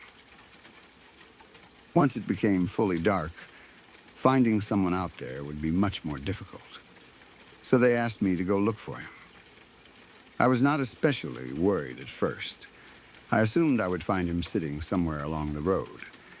Maybe he had found a quiet place near the river. Maybe he was just trying to make sure everyone knew how angry he was. I put on shoes and headed out. The dirt road ran past all the cabins. It was about a mile long. I started walking. The sun was lower now, but there was still enough light to see. I looked around as I went. I checked near the cabins. I looked toward the trees. I called his name a few times. No answer. I kept walking. The farther I got from our cabin, the quieter everything felt. Behind me, the cabins became more distant. Ahead of me, the road continued toward the edge of the property. I expected to see him eventually, maybe leaning against a tree, maybe walking back toward me. Nothing. I walked almost the entire dirt road. No sign of him. At the far end of the road was a nature preserve. There were hiking trails that went into the woods. That seemed like the next obvious place to check. Maybe he had decided to go for a real hike. I did not love that possibility because of the time. The sun was already getting low, but I figured I would at least walk a short way in and call for him. If he answered, I could tell him everyone was worried and that it was time to come back. So I reached the edge of the preserve. The trail disappeared into the trees. I walked a few feet inside. Almost immediately, the atmosphere changed. The dirt road had been open enough that I could still see sky. Inside the preserve, the trees blocked more of the remaining light. It was not dark yet, but it was getting there. I stopped. Then I called out for my wife's cousin. I shouted his name. For a moment, there was nothing. Then, from somewhere farther into the woods, I heard a voice. Here, I relaxed a little. There he was. At least, that was what I thought. The voice sounded like someone answering me from deeper along the trail. I could not see him. Trees and brush blocked the view, but hearing a response meant he was nearby. I walked a little farther in. I called again. I told him it was getting late. I said everyone was worried. I asked him to come back to the cabin. I waited.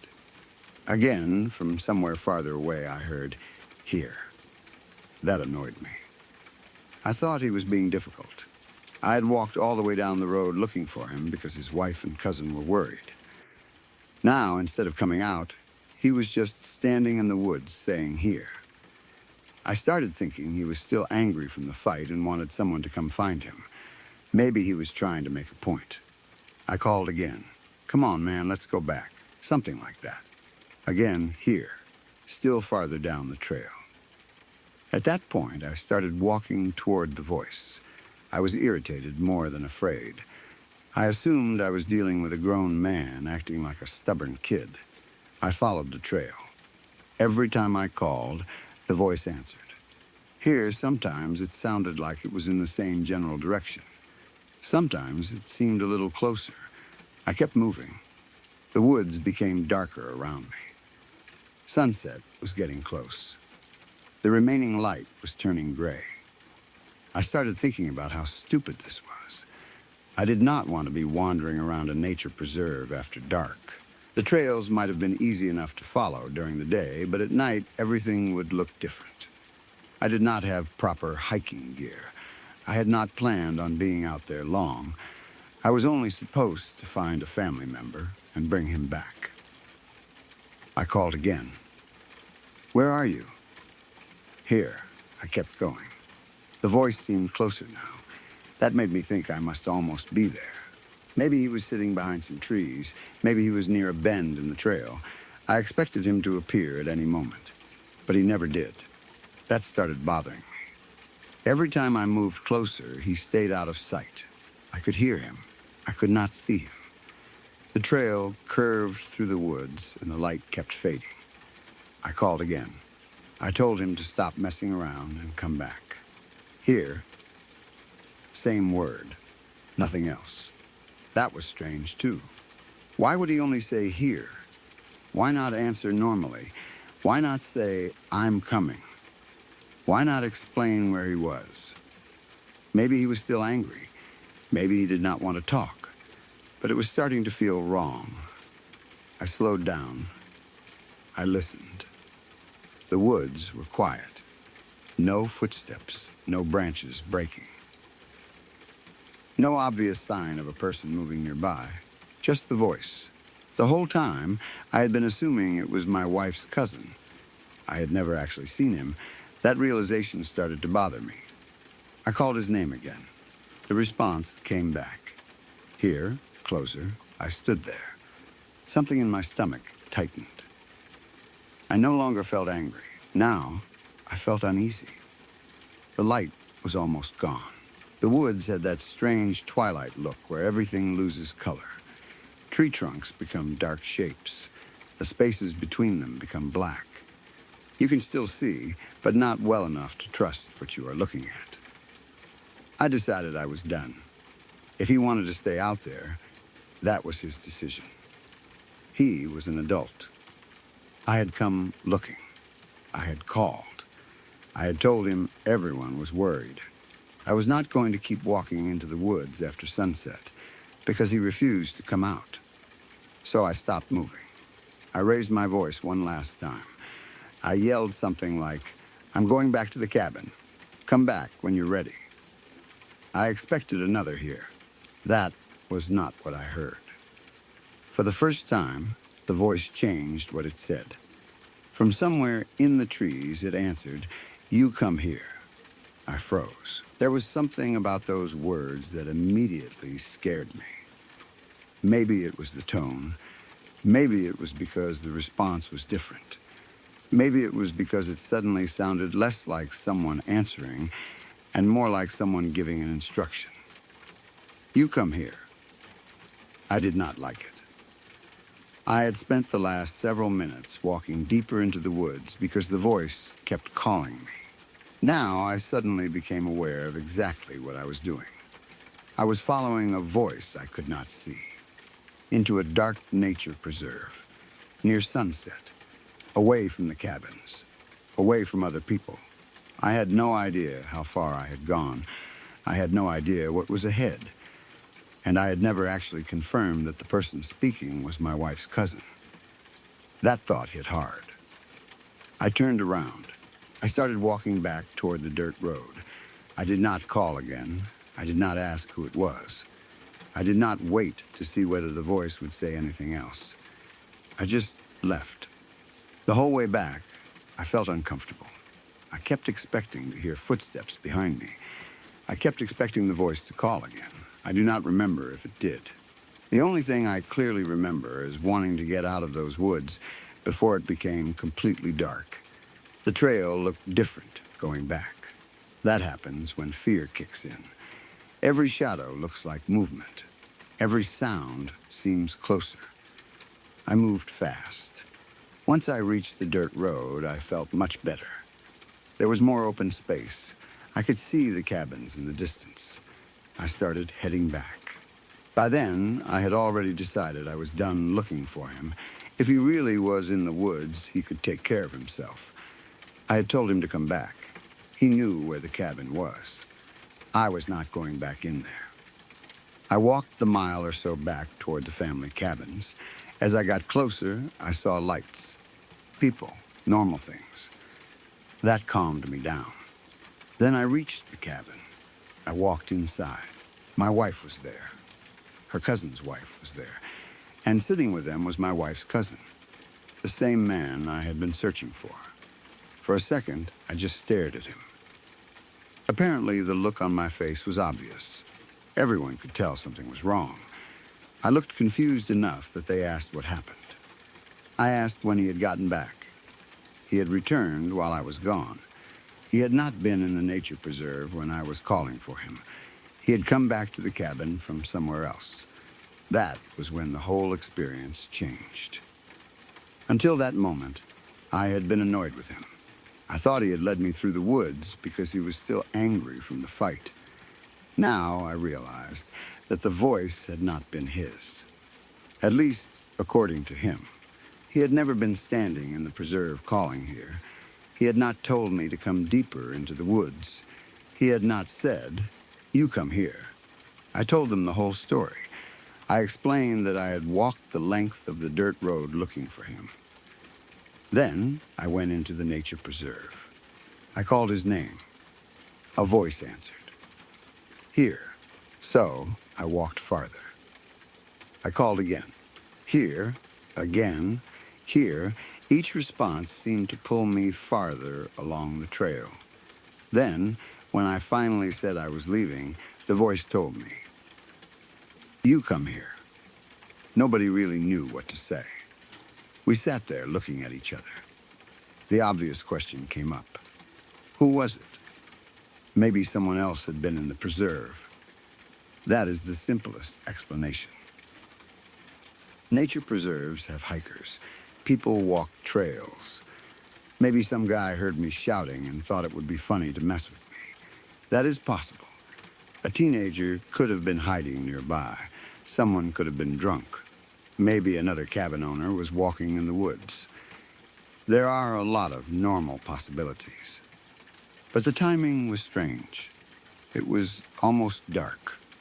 I did not see anyone.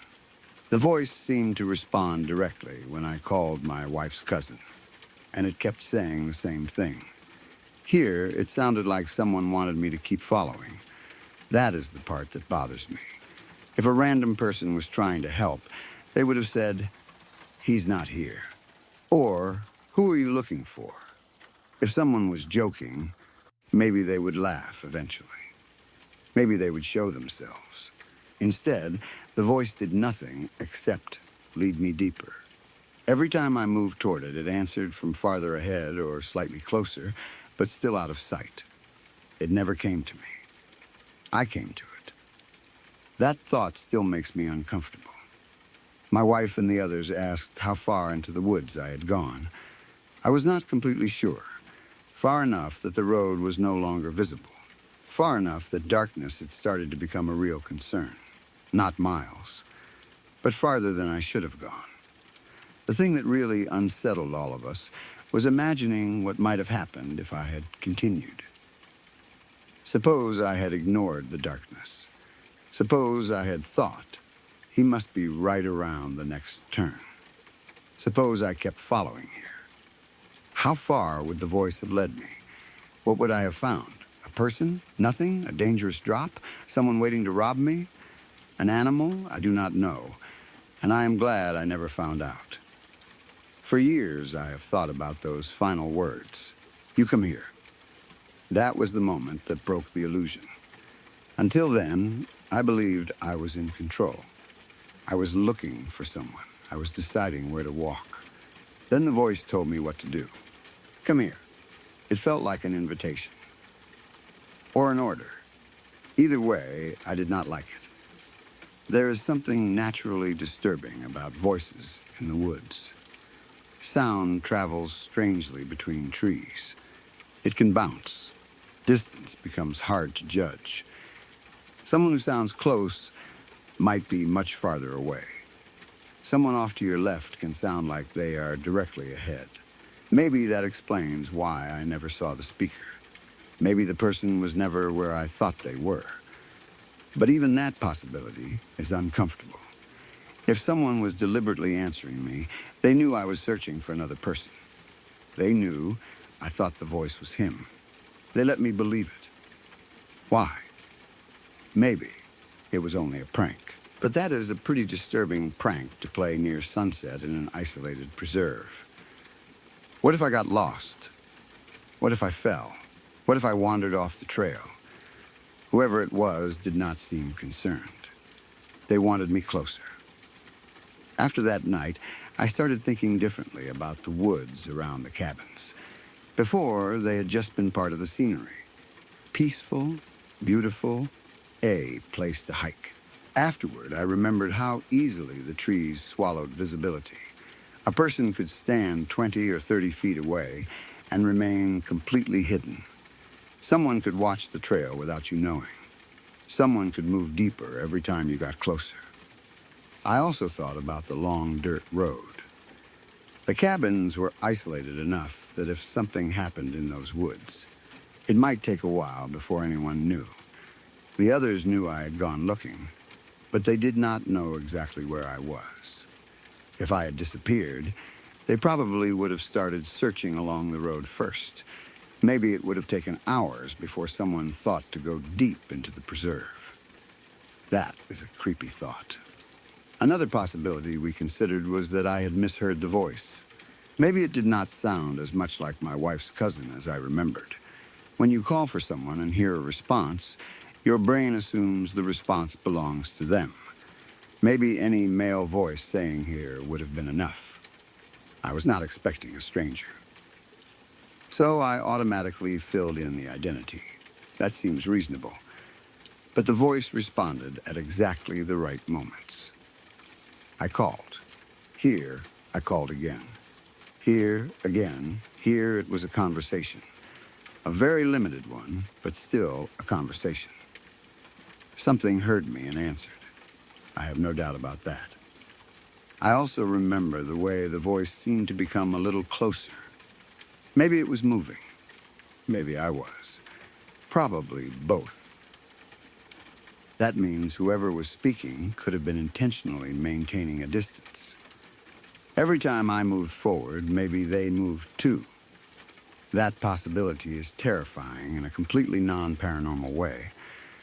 Imagine someone hidden among the trees, waiting for you to follow. You call. They answer. You walk closer. They move back. You call again. They answer. Slowly, they pull you farther from the road. That is exactly what happened from my perspective. Whether it was deliberate, I cannot say. Sometimes people hear stories like this and immediately think of supernatural creatures that mimic voices. I understand why. There are legends in many places about things in forests imitating people. But I did not see anything supernatural. I only heard a voice. I do not know who it belonged to, so I prefer to leave the explanation open. Maybe it was a person. Honestly, that is scary enough. Someone hiding in the woods and trying to lure a stranger farther away is not comforting. What did they want? Maybe nothing. Maybe they were messing with me. Maybe they were amused watching me get increasingly angry. But then why say, "You come here"? Why not reveal the joke? Why stay hidden? The paranormal explanation raises just as many questions. If it was something strange, why imitate someone I was looking for? How did it know? Maybe it simply responded because it heard a name being called. Maybe there was nothing intelligent about it. I do not know. We discussed it for a while that night. My wife's cousin was confused too. He had taken a walk to calm down, but he had not gone where I had searched. He had eventually returned on his own. The timing was terrible. Had he come back a few minutes earlier, someone might have called me and told me to stop looking. Then, I never would have gone into the preserve. Had he come back a few minutes later, I might have continued following the voice. That is another detail I think about. The whole experience came down to timing. Sunset was what finally stopped me. If it had been noon, I might have gone much farther. I would not have been worried about darkness. I probably would have become more determined. I might have thought he was deliberately hiding from me and refused to leave until I found him. The fading light made me nervous enough to turn around. I am grateful for that. Sometimes fear protects you. People like to think fear is weakness, but fear is also your body telling you there is not enough information. Something about the situation did not make sense. I could not see the speaker. I was moving deeper into an isolated area. It was getting dark. Eventually, my instincts overpowered my annoyance. Go back. That was the right decision. I never went searching for the source afterward. None of us did. At least, not seriously. There was nothing to search for. The trail was public. There was no evidence. No footprints we could identify. No person standing there waiting. By the time we understood something strange had happened, it was dark. There was absolutely no way I was going back in. Maybe another family member would have been willing. I was not. The next day, the nature preserve looked normal again. That is always strange about frightening outdoor experiences. Sunlight erases so much. A trail that looks terrifying at night can look harmless in the morning. Trees are just trees. Shadows disappear. Birds are calling. You start thinking maybe you overreacted. But I could not forget the voice. I knew I heard it. And I knew the man I thought I was talking to had not been there. For a while, we joked about it. That is what people do when something is too creepy to think about seriously. Maybe some hermit lived in the woods. Maybe it was another hiker. Maybe a ghost wanted company. Ha ha. But every joke eventually came back to the same uncomfortable question. What if I had gone farther? The question does not have an answer. That is probably why the memory has stayed with me. There was no reveal, no explanation. Nothing jumped out. Nothing chased me. I simply chose to stop following. And because I stopped, I never learned what was at the other end of the voice. Maybe that was the best possible outcome. There are some mysteries you do not need to solve. I think about the exact sequence a lot. I left the cabin because two women were worried about a family member. I walked the whole dirt road and did not find him. I reached the preserve. I stepped onto the trail. I called. Here, a perfectly normal response. So I followed. I called again.